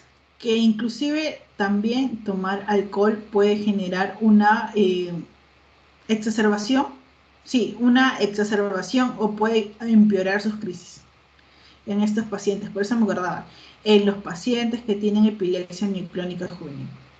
Ya, en los pacientes que tienen epilepsia de Rolando, principalmente, ¿cuándo se va a presentar? En los pacientes que tienen principalmente de 3 a 8 años, las crisis principalmente van a ser en la hemicara, en la lengua, y van a ser esporádicas. ¿Por qué? Porque se va a presentar justamente en la zona temporal, ¿ya? Ya, entonces, ya, ¿por qué te menciono que tiene estas características en la hemicara, en la lengua y esporádicas? Ya. Lo que pasa es que los pacientes generalmente pueden tener manifestaciones sensoriales en la lengua, ¿ya? Como percibir un sabor metálico, generalmente donde en las mañanas. Y en electroencefalogramas, ¿cómo se va a presentar? Se va a presentar como descargas de puntas también. Descargas de punta localizadas principalmente en el lóbulo temporal. ¿Te acuerdas que te dije que el electroencefalograma tenía 3 principios. Te podía uno de ellos que te mencioné, que era localizar en dónde se encuentra la lesión. Bueno, en este caso, el electroencefalograma te dice que son ondas de punto centro, en donde en el lóbulo temporal. Mira cómo son las puntas de onda centro. De punto centro, mira. ¿Cómo son? ¿Ves? No se parece a estos complejos onda punta lenta, tampoco no se parece a estas polipuntas. Mira cómo están. ¿Ya? ¿Ya? Y estos son, ¿ya? ¿Cómo se va a encontrar? Miren la resonancia magnética. Se va a encontrar normal. Y la cognición también la va a tener conservada. Y como te dije, la respuesta al tratamiento de todas estas va a ser buena. ¿Ya? Las causas también en estas pacientes, como principalmente se presenta en edad menos de 8 años o menos en la adolescencia, todas van a ser genéticas, toditas, toditas, toditas, ¿ya? La otra, que es la epilepsia de tipo tónico-clónica, que es también llamada la gran mal. ¿Por qué? Porque se presenta, mira, en mayores de 6 años y en la adolescencia. ¿Qué más? Que va a cursar con crisis tónico-clónicas y van a ser generalizadas. Es decir, que se va a encontrar en los dos hemisferios. ¿Ya? ¿Qué más? Va a encontrarse punta en el electroencefalograma, puntas y ondas lentas. ¿Ya? Se va a encontrar ondas y puntas lentas. ¿Por qué? Porque primero va a haber una excitación en el paciente y va a encontrarse esta punta, punta, punta, punta, y después cuando el paciente ya comience a recuperarse y esté saliendo de la crisis, va a comenzar a presentar estas ondas lentas. Ondas lentas. Mira. Por eso, mira, ¿ves? Aquí está, bueno, esta parte debería estar acá, pero presenta punta, punta, punta, punta y onda lenta. ¿Ya? Ya. ¿Cómo se va a encontrar la resonancia magnética? Este tipo de epilepsia se va a encontrar normal y cómo se va a encontrar la cognición también conservada. ¿Cómo va a ser la respuesta? Como te dije, en todas buena y va a ser de causa genética. ¿Ya? Es por eso que por eso es que la clasifican en epilepsias benignas, aunque tengan este tipo de sintomatología y estas que es un poquito más, de todas estas, la más grave es esta de acá, la epilepsia tónico-clónica generalizada. Todas tienen buena respuesta al tratamiento y tienen causa genética. En el tipo de crisis de esta de acá, como te dije, esta es la clasificación que yo utilizo, pero la universidad o el doctor está utilizando ese tipo de clasificación: epilepsias benignas, epilepsias malignas. ¿Ya? ¿Qué más? Esto de aquí era para qué explicarte. ¿Qué te iba a explicar con esto? Ah, ya, ya, ya me acordé. A ver. Ya, mira, ¿qué pasa? Que en las crisis de ausencia que estaban aquí, en estas crisis de ausencia que te acuerdas que te mencioné, que se presentaban en los pacientes de 3 a 8 años y las ausencias duraban hasta 30 segundos, pues no están así. ¿Por qué? Porque pueden presentarse dos tipos de ausencias: las ausencias típicas y las ausencias atípicas. La clínica igual, va a ser en menos de 8 años, ¿ya? Pero ¿qué pasa? Que en el electroencefalograma, en las típicas, tú vas a encontrar un eje, lo voy a decir ya, eje a partir de ahora, eje patognomónico. Es decir, que vas a encontrar estas descargas generalizadas de punta onda, como te dije, de punta onda, de punta onda, punta onda. ¿Y qué va a generar, qué tratamiento le puedes dar? Esto de acá. El pronóstico va a ser bueno. Pero ¿qué pasa en esto? Mira, en las ausencias atípicas, que la clínica va a ser un comienzo y un fin menos brusco, claro que sí, pero el patrón no va a ser el mismo. Va a tener un patrón lento y va a ser generalizado. ¿Y qué tratamiento le vas a dar? Valproato, ¿ya? Pero generalmente este tipo de docencias va a ser resistente. ¿Y qué pronóstico va a ser? Va a tener malo. ¿Por qué? Porque se va a asociar a un síndrome de este tipo de síndrome de acá, de Lennox-Gastaut. Vamos a ver que principalmente la etiología de este va a ser estructural y va a tener muy mal adherencia al tratamiento. De hecho, estas dos tienen muy mala adherencia al tratamiento, ¿ya? ¿Qué más te voy a explicar con este? No, nada, ya. Solamente para que lo tengas. Ya. Y el otro que eran las epilepsias malignas. ¿Por qué son malignas? Si estas son benignas porque tienen buena respuesta al tratamiento, estas son malignas. ¿Por qué? Porque tienen obviamente mal respuesta al tratamiento. Ya, el síndrome de West, generalmente, esto de aquí, el síndrome de West va a ser en pacientes generalmente menos de un año. Y en los de Lennox-Gastaut, más de un año. ¿Y qué pasa con esto? Que si tú no te das cuenta que el paciente tiene esto y el paciente sigue progresando con este tipo de epilepsia, puede generar este tipo de síndrome. Va a pasar a un síndrome de Lennox, ¿ya? Va a pasar. Ya, ya. ¿Qué va a pasar en las crisis aquí? En las crisis va a ser principalmente espasmos en flexión. Vas a ver que los pacientes van a estar así. En flexión, pues, ¿no? Ya, pero ¿qué pasa con este tipo de epilepsia? Va a presentar una triada. Va a presentar un desarrollo psicomotor disminuido, va a presentar, ¿qué más iba a presentar este paciente? Ya, como te dije, es una triada. Ya, presenta una arritmia, presenta este espasmo de flexión y no presenta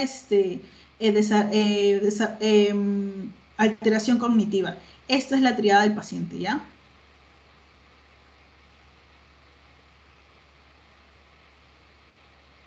No presenta tanta alteración cognitiva como esta, ¿ya? Presenta alteración cognitiva, claro que sí, pero no tanto como esta, que tiene una regresión del desarrollo inclusive, ¿ya? La respuesta al tratamiento en estos casos, en estos pacientes, es pobre. Pero, Sofi, ¿cómo puedo determinar que se trata de eso de aquí? Por esta X arritmia. Por este de aquí tú vas a decir que se trata de este síndrome de West. ¿Por qué? Porque este de aquí te confirma el diagnóstico. Esto te va a confirmar el diagnóstico que se trata del síndrome de West. La etiología principalmente va a ser estructural y lo vas a heredar, principalmente, ¿ya? Y mira la causa del Lennox. ¿Por qué es estructural? ¿Por qué? Porque se hereda, es una consecuencia de este síndrome de West.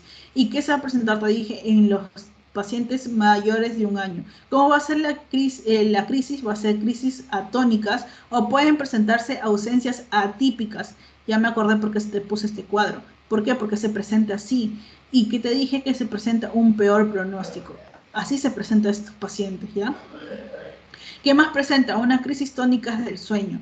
Generalmente en estos tipos de paciente, si no duermen bien, si no tienen sus horas que duermen, pueden presentar ese tipo de crisis, ¿ya? ¿Cómo se va a presentar? Como una punta lenta con una onda lenta, ¿ya? ¿Qué más? Obviamente, si es una maligna, vas a tener una pobre respuesta a este tratamiento y la etiología, como te dije, va a ser estructural porque generalmente es una consecuencia de un síndrome de West. Y mira cómo se presenta esto de aquí, mira.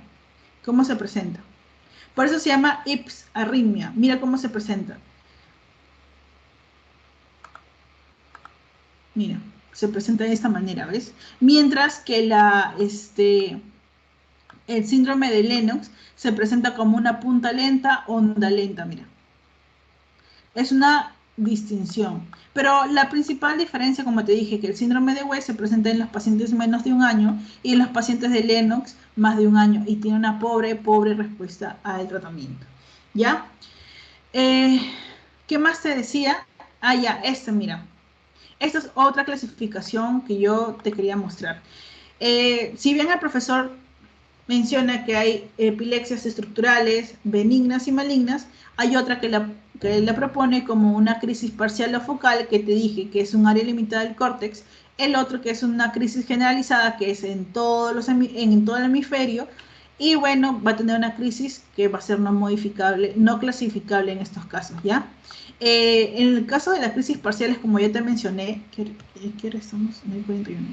Son crisis parciales que no presentan alteración de la conciencia y estos sí presentan alteración de la conciencia. Van a tener dos tipos, ¿ya? Y en algunos casos se van a presentar con aura y en las crisis generalizadas van a ser ausencia, tónico-clónicas o pueden ser tónicas o mioclónicas, ¿ya?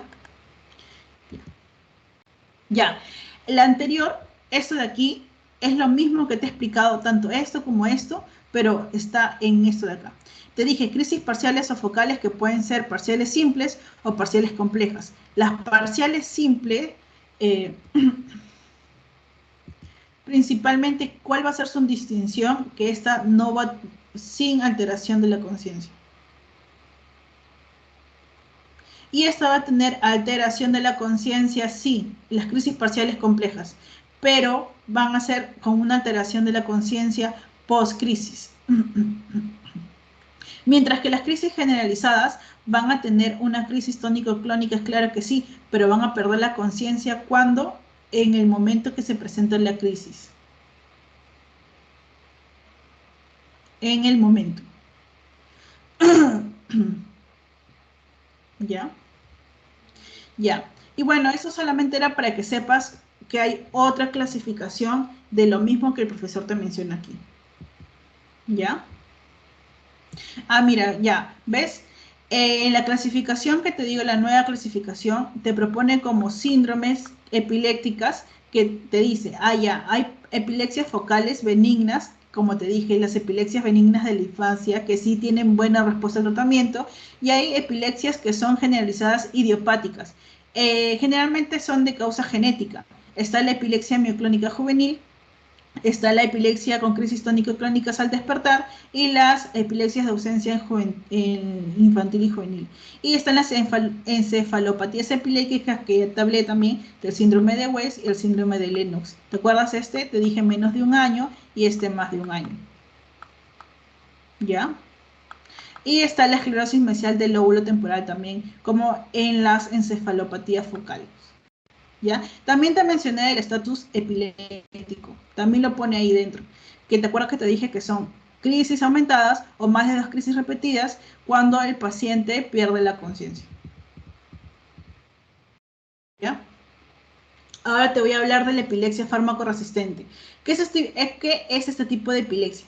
La epilepsia fármaco-resistente generalmente son pacientes que se les dio esquemas terapéuticos, tanto monoterapia y politerapia. Primero tuvo que tener una monoterapia este paciente y cuando no le funcionó esta monoterapia pasó a politerapia. Pero ya tuvo 2 esquemas terapéuticos, pero no pudo tener control de la crisis. A esto se le denomina los pacientes fármaco resistentes, ¿ya? ¿Cuáles van a ser las opciones del tratamiento? Va a ser la cirugía. O también puede estimularse el nervio vagal en estos casos, en estos pacientes.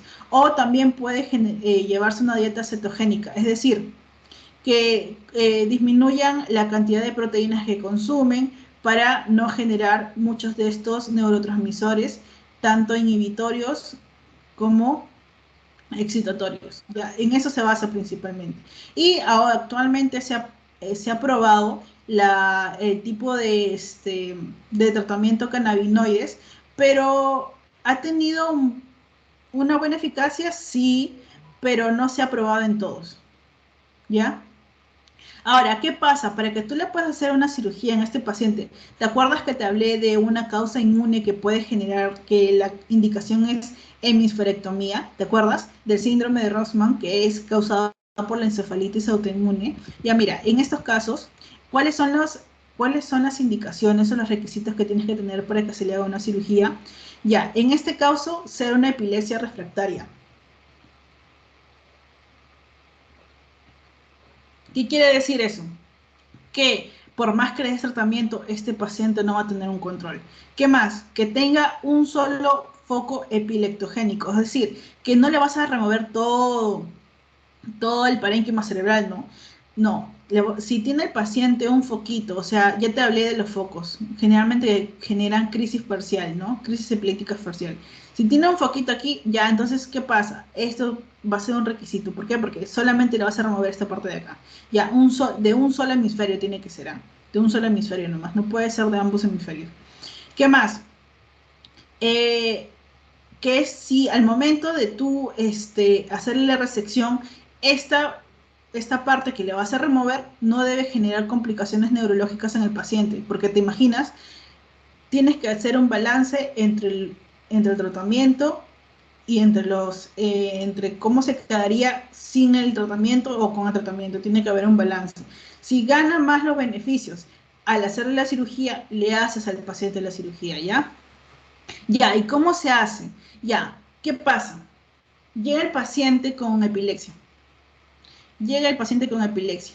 Tú le haces su evaluación inicial, le preguntas en la anamnesis al paciente, ¿qué pasó en esa crisis? Generalmente te va a venir por crisis tónico-clónicas. Generalmente, ¿ah? Porque estas son las más evidentes, ¿no? Le preguntas al paciente si tiene antecedentes de haber tenido una crisis. Y si te dice, sí, tuve una crisis anteriormente y esa es la segunda, ya, pues ya convencido, ¿no? ¿Por qué? Porque ha tenido más de 2 crisis en más de 24 horas. ¿Qué pasa? También tienes que preguntarle al paciente si tiene medicación, si ha tomado alguna medicación, porque hay fármacos que te pueden generar ese tipo de crisis epilépticas, claro que sí, también puede haber. Y el consumo de sustancias, tienes que preguntarle al paciente si ha consumido anteriormente drogas y si está en una etapa de un síndrome de abstinencia, por ejemplo, ¿ya? También puede generar. Y preguntarle al paciente si ha tenido un antecedente, un familiar que ha tenido también estas crisis epilépticas, para poder determinar si se trata de una crisis epiléptica que es de causa genética, ¿ya?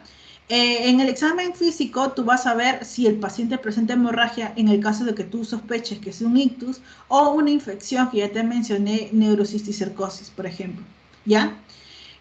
Vamos a ver también que los pacientes van a presentar, cuando estén en la crisis, pueden presentar mordedura de lengua. Ya tienes que tener eso en cuenta. ¿Por qué? Porque, a ver, si no me estoy equivocando, es en general en esta de aquí, en esta de aquí. En esta crisis tónico-clónicas, el paciente va a comenzar, ya va a comenzar con un pódromo, ¿ya? Ya, ¿cómo va a ser esta crisis tónico-clónicas? Que es la gran mal.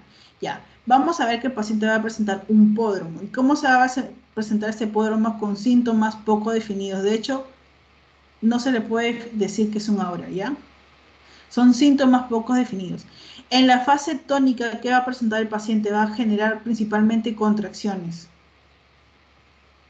¿ya? El paciente aquí se puede caer al suelo, puede estar acompañado de cianosis, el paciente va a presentar aumento de frecuencia cardíaca, va a aumentar su presión arterial, puede presentar midriasis. Pero ¿qué pasa en la fase clónica? En esta fase clónica ya los pacientes van a tener una contracción muy rítmica. Es lo que se denomina, lo que tú le denominas las convulsiones. Aquí el paciente puede tener una respiración esterterosa, se puede morder la lengua. Es por eso que cuando tú veas a un paciente que presenta esto de aquí, si ves que el paciente está como que sacando la lengua, tienes que siempre saber qué es lo que hacer ante este tipo de casos, porque presentan tanta la mordida que pueden generar lesiones en su lengua. Y además que presentan hipersalivación en esta fase de acá. Es por eso que está justificado que el paciente que presente este tipo de crisis se le ponga en forma lateral para que no se pueda ahogar con su propia saliva, ¿ya? ¿Qué más? En el estado proscrito, ¿qué va a presentar? Principalmente va a presentar ausencia de respuestas y a los estímulos externos. Es decir, que el paciente generalmente tú le hablas, no te responde, ¿ya? Va a tener también una flacidez muscular y bueno, va a tener una recuperación muy, muy lenta de la conciencia, ¿ya? Inclusive va a estar confuso. No vas a saber qué es lo que ha pasado, ¿ya? Entonces, por eso aquí, en la parte de aquí, cuando te digo en el examen físico y neurológico, los pacientes pueden presentar ese tipo de mordedura de lengua. Es por eso que sí está justificado que los pacientes también hipersalivación se les ponga de costado, ¿ya? En los exámenes auxiliares, le vas a hacer un hemoglucotest, porque un hemograma también completo, le vas a pedir su función renal y perfil. ¿Por qué, Sofía? ¿Por qué le tengo que pedir todo eso al paciente? Porque hay algunos de los medicamentos que pueden generar efectos secundarios tóxicos. Y si tienes un paciente que tiene daño renal o daño hepático, obviamente no le vas a dar esos medicamentos porque a la larga le vas a generar más lesión al paciente, más maleficio que beneficio en el paciente. Y también le vas a pedir su cantidad de electrolitos. ¿Te acuerdas que te dije que hay factores o causas que se deben a la alteración de los electrolitos, hiponatremia, hiperfosfatemia? Ya en estos casos también, en estos pacientes también puede generar. puede generar eso, ¿ya? Y también le vas a pedir un perfil toxicológico, porque no solamente el síndrome de abstinencia te puede generar estas crisis epilépticas, sino también sustancias tóxicas, ¿ya? Sustancias tóxicas también te pueden presentar eso. También pide al paciente un electrocardiograma principalmente para descartar que el paciente tenga algún problema cardíaco, algún problema de ritmo cardíaco, ¿ya? En la neuroimagen, como te dije, la resonancia magnética va a tener mayor sensibilidad en los casos cuando tú quieras diagnosticar con epilepsia, pero también como vimos en los cuadros, no necesariamente todas las epilepsias van a tener alguna manifestación en la resonancia magnética. Si bien es cierto, esta tiene más sensibilidad, no todas van a tener una imagen, ¿ya? ¿Cuándo le vas a pedir tomografía? Cuando sospeches de una lesión intracraneal o cuando sospeches de que el paciente tiene una hemorragia intracraneal también, ¿ya? Y bueno, tienes que pedirle también el electroencefalograma. Estos dos, tú tienes que pedirlo. ¿Ya? Si tienes una clínica más estos dos y estos dos te salen positivos, ya es un paciente que tiene crisis epiléptica. Y también, bueno, en los casos de punción lumbar, sí también el paciente tiene una meningitis. También las meningitis cuando generan lesión en el parénquima y generan un efecto de masa, también pueden generar este tipo de sintomatología, ¿ya? Entonces, ¿cómo vas a hacer en el paciente cuando viene o está pasando una crisis epiléptica? Generalmente lo vas a colocar en un paciente en la parte lateral, como te dije. ¿Y cómo se define un estatus o una crisis de estatus cuando el paciente tiene una crisis epiléptica por más de 5 minutos? ¿Ya? ¿Y qué te dije que era estatus? ¿Te acuerdas? Esto, el estatus epilépticos es una crisis que está muy, muy aumentada o cuando tiene dos crisis repetidas, ¿ya? Y ahí ya cuando tiene un estatus epiléptico, ya no hay que pensar nada más. ¿Por qué? Porque si presenta un estatus epiléptico, ya el paciente tiene epilepsia. Ya lo puedes decir que tiene epilepsia, ¿ya? En el manejo hospitalario generalmente se hace el ABCDE para poder mantener a salvo el paciente. Y bueno, generalmente se le da una benzodiazepinas como diazepam. Ya, esto de aquí te lo voy a explicar después cuando te explique la forma.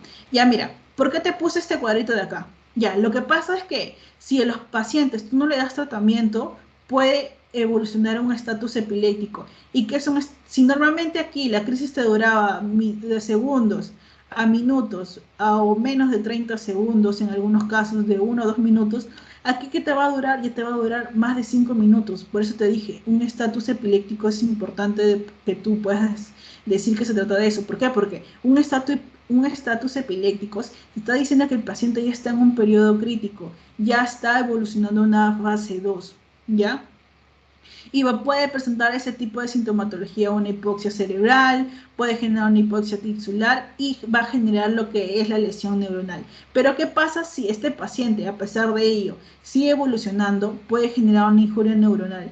Y si genera una injuria neuronal, ya puede generar apoptosis en sus células. ¿Ya? Entonces, por eso es importante que tú le des tratamiento, poder identificar principalmente los pacientes que tienen epilepsia. No es que tenga epilepsia ya y le das tratamientos para que ya no tenga esas crisis, no. Esas crisis se siguen agudizando, si se siguen progresando, pueden generar este tipo de injuria neuronal, ¿ya? Ya, y el tratamiento, ¿ya? Principalmente el tratamiento, ¿ya? Mira, en el tratamiento vamos a ver que se va a basar en lo que te expliqué en el mecanismo de cómo se forma eh, la epilepsia. Mira, yo te dije que dependía tanto de los canales de la entrada del sodio, de la salida del potasio, de los canales de calcio, hasta el cloro que te dije que según el neurotransmisor GABA producía cloro y este cloro como que inhibía el potencial de acción. Ya, ¿qué pasa? Que los fármacos principalmente van a ir justamente a lo que forma esto de acá. Por ejemplo, el canal de yodo, al canal de sodio, discúlpame, al canal de potasio, al canal de cloro. Y por ejemplo, este caso, fenitoína o por ejemplo carbamazepina, ¿quiénes van a hacer esto? van a inhibir principalmente los canales de sodio. ¿Y por qué me quieren inhibir los canales de sodio? Porque a veces cuando se presentan estas actividades anormales, ¿qué necesita para poder polarizarse? Necesita que entre sodio y salga potasio, ¿no es cierto? Ya, que entre sodio y salga potasio. ¿Y por qué? Porque a veces genera una tipo más de función excitatoria. Entonces, ¿qué quieres tú? Que disminuya pues lo que entra el sodio. Entonces, por eso, fenitoína y carbamazepina principalmente bloquean los canales de sodio, ¿ves? Principalmente van a bloquear los canales de sodio. Después va a estar los que inhiben los canales de calcio, que va a ser fenitoína, también este de aquí, y va a ser valproato, también. Van a inhibir principalmente bloquear los canales de calcio. ¿Por qué es importante los canales de calcio? Ya te mencioné, si este potencial o este potencial, esta diferencia de energía que va a generar que entre sodio y salga potasio, te va a generar un potencial, esto de aquí va a generar que entre el calcio. Y si entra el calcio, ya te dije, va a salir los neurotransmisores. Entonces, ¿qué haces? Bueno, a ese nivel yo no quiero que entre más calcio para que ya no salgan estos neurotransmisores. Entonces lo bloqueas. Por eso está la justificación de bloquear con el valproato, bloqueas principalmente el canal de calcio. Y más que también bloqueas el canal del sodio, ¿ves? ¿Y qué más bloqueas? Mira, este receptor NMDA, ¿te acuerdas que te hablaba del glutamato y que cuando llegaba a la neurona postsináptica llegaba con el receptor NMDA para poder producir la función excitatoria? Bien, mira, ¿ves? Lo bloquea, ¿ya? Entonces, como te dije, principalmente, ¿qué va a pasar? Que tú comienzas con un tipo de terapia, una monoterapia, le puedes dar, ¿dónde está? Ya, mira, comienzas con un fármaco. Generalmente vas a comenzar con los fármacos que son los de primera línea. Aquí lo voy a anotar, ¿ya? Los de primera línea. Los de primera línea va a estar fenobarbital, va a estar fenitoína, va a estar carbamazepina y va a estar el ácido valproico.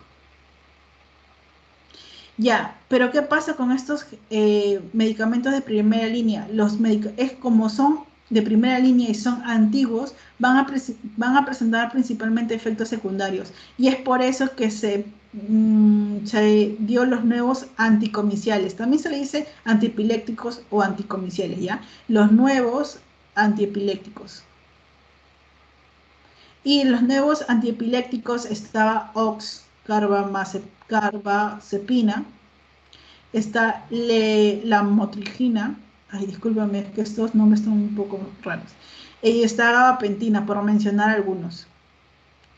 Estos nuevos epilépticos van a reemplazar a estos medicamentos que se dieron antiguamente y que generaron efectos secundarios. Ya, por ejemplo, la motrigina se le da en las mujeres en edad fértil. Si tú tienes una paciente en edad fértil y sabes que es una paciente activa sexualmente y que puede quedar embarazada, entonces dale la motrigina, cámbiale. ¿Sabes por qué? Porque si tú sigues con fenobarbital o carbamazepina, tiene mucho riesgo del feto de nacer con complicaciones. Es por eso que se le cambia a los pacientes que están en edad fértil, o de repente viene una paciente a la consulta que sabe que tiene epilepsia y quiere salir embarazada, entonces se le cambia la medicación, pero a unas dosis mínimas. Igual también se les da medicamentos porque incluso estos medicamentos pueden generar deficiencias en el paciente. Como te dije, generan eh, alteraciones en la coagulación dependientes de potasio y pueden generarle malas cosas o complicaciones al feto, ¿ya? Entonces, por eso es importante. Ya, lo principal de aquí, antes de que nos vayamos, que ya son las 10, son los antiepilépticos de primera línea. Estos son los de primera línea, acuérdate, los de primera línea. Por eso es que aquí te dice carbamazepina, primera línea. ¿Y a quién se lo vas a dar? Principalmente los pacientes que tienen crisis focales. Aquí, en los pacientes fenobarbital, ¿a quién se lo vas a dar? La primera línea, en los pacientes crisis en los recién nacidos. ¿Qué más? El valproato va a ser en primera línea en quién? En los pacientes que tienen crisis generalizadas. ¿Y quién más? La motrigina en los pacientes en primera línea, principalmente en los pacientes que te dije, mujeres en edad fértil, o le puedes añadir valproato. ¿Qué más, Sofi? No solamente le vas a dar esto, porque si no sería una monoterapia. También le puedes añadir los medicamentos acompañantes. Aquí lo voy a poner. Los medicamentos acompañantes. ¿Quiénes son los medicamentos acompañantes? Van a ser principalmente, a ver, aquí lo tenía anotado. Ya, lorazepam. ¿Quién más? Clobazepam. Y diazepam. ¿Por qué van a ser principalmente estos medicamentos acompañantes? Lo que pasa es que estos medicamentos van a tener una velocidad de acción mucho más rápida que los medicamentos que estoy mencionado. Y entonces, en un paciente que tiene un estatus epiléptico y que necesitas dar un tratamiento urgente, entonces vas a utilizar estos de primera línea más un medicamento acompañante para poder tener una mejor rapidez en el momento del tratamiento. ¿Ya? Sofi, y una pregunta, ¿qué me pueden preguntar en el examen de todo esto? Solamente te van a preguntar, probablemente, no solamente, discúlpame, probablemente te van a preguntar los medicamentos que están anotados aquí, que son de primera línea. Por ejemplo, si viene tienes un paciente con crisis focales, ¿qué le das? ¿Qué le das de medicamento? Le das una carbamazepina. Si tienes una crisis generalizada, ¿qué le das de primera línea? ¿Qué le das al toque? Valproato. ¿Dónde está? Aquí había otro también. Ya. Entonces, eso principalmente, ¿ya? Eso apréndete, los de primera línea. Los de primera línea, ¿ya?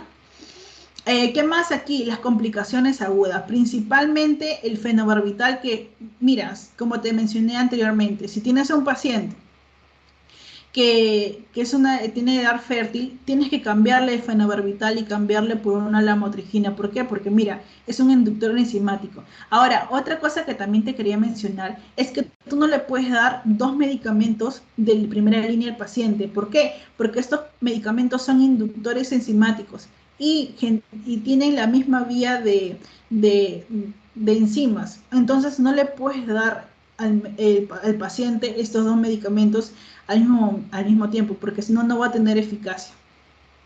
Mira, hay pacientes que toman valproato. A este tipo de pacientes, mujeres en edad fértil que toman valproato, tienes que cambiarle por una lamotrigina o levetiracetam. Cámbiale, ¿ya? Porque mira cómo tu efecto tiene, un efecto teratogénico principalmente, ¿ya? Y mira, por ejemplo, hay medicamentos que mira, por ejemplo, el toxuximida está indicado para las crisis de ausencia, pero ¿qué pasa? Que en el Perú no hay toxuximida, entonces tienes que cambiarle por otro medicamento, ¿ya? Entonces, principalmente eso. Este cuadrito guárdalo porque te va a ayudar bastante, porque el profesor lo menciona así, así, así. Entonces, este cuadrito te va a ayudar bastante, ¿ya? Ya, otra cosa. Sofi, esta de aquí, yo te lo puse estos cuadritos por algo. Eh, ¿Qué pasa si tienes un paciente con crisis epiléptica? Ya, ¿te acuerdas que te mencioné focales o generalizadas? Tienes que preguntar al paciente si tiene antecedentes de lesión en el sistema nervioso central. O sea, quiere decir que si tú ves un paciente que tiene un traumatismo craneoencefálico o un paciente que ha tenido un infarto isquémico anteriormente, tienes que preguntarle, es importante, ¿ya? Antecedentes familiares, ¿qué más? Le haces si tú piensas que ya se tiene epilepsia, estás pensando que tiene epilepsia, le tomas su electroencefalograma y le haces una neuroimagen. También te puede salir normal, como ya vimos anteriormente, en las epilepsias benignas, vas a ver que algunos tienen resultados normales y incluso en la neuroimagen también va a salir normal, no te va a tener una sintomatología florida, ¿ya? Pero ¿qué pasa si te sale positivo en un electroencefalograma o te sale positivo en la neuroimagen? Probablemente se trata de una una crisis focal idiopática, y en la primera elección no lo vas a tratar. ¿Por qué? Porque generalmente, como son benignas, estas tienen buena respuesta al tratamiento, o a veces suelen sanar por sí solas o curarse por sí solas al momento que el niño cambia de edad, como por ejemplo pasa de niño a adolescente o de adolescente a adulto. Entonces ahí generalmente cura, generalmente, no he dicho que todas. Y si tú ves que no presenta varias crisis, de segunda elección le das tratamiento farmacológico.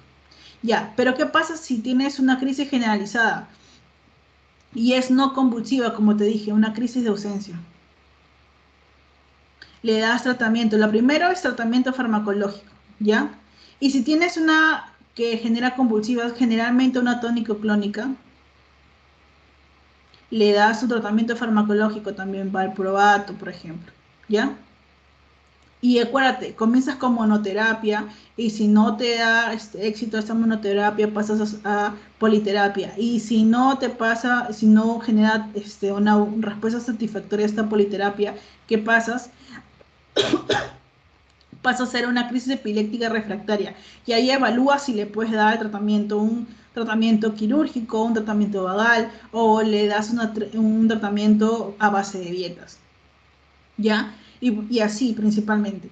Ya, entonces, ¿y qué pasa si tienes un paciente que ya tiene diagnóstico establecido con crisis epiléptica? Tienes que identificar y prevenir los factores principalmente. Te mencioné en la crisis epiléptica mioclónica juvenil que un desencadenante era el alcohol. Entonces, por eso tienes que identificar principalmente los factores que pueden generar esto. Algunos fármacos también te pueden generar este tipo de sintomatología. Y el otro, que es la privación del sueño en este tipo de crisis, mira. En este de acá, en la epilepsia benigna de la infancia, una de estas te puede generar, por no dormir, te puede generar esta crisis epiléptica. Por eso tienes que identificar principalmente los factores. ¿Ya? Ya. Entonces, como te dije, primero comienzas con monoterapia y después vas viendo si le puedes aumentar la dosis. Y si aún así no logras control de la crisis, puedes indicar una politerapia, ¿ya? En caso en el cual la monoterapia haya resultado ineficaz o mal tolerado, ¿ya? Ya, y ahora, ¿qué pasa si tienes una crisis epiléptica en estos casos, en estos pacientes? Ya, entonces aquí principalmente vas a ver si es un paciente no epiléptico conocido, es decir, que llega a la urgencia por ejemplo, una crisis tónico-clónica y no sabes, o es su primera crisis, y ¿qué haces? Ya te dije, un medicamento acompañante, un diazepam. ¿Por qué? Porque son medicamentos que tienen rápida acción. O le puedes dar un midazolam sublingual. Principalmente es para detener estas crisis tónico-clónicas que tiene el paciente, ¿ya? Y se deriva directamente al hospital. Pero ¿qué pasa si es un paciente epiléptico conocido? También le da su diazepam, lo que te dije, y controlas la crisis. Esto generalmente los pacientes, cuando le das este tipo de medicamentos, ellos ya saben que toman, y ya controlas la crisis en estos pacientes. Y la derivas directamente al neurólogo si en caso lo necesita, si en caso tiene lesión, mucha lesión cerebral, ¿ya? Y bueno, chicos, eso es todo. Esta es una clase súper amplia.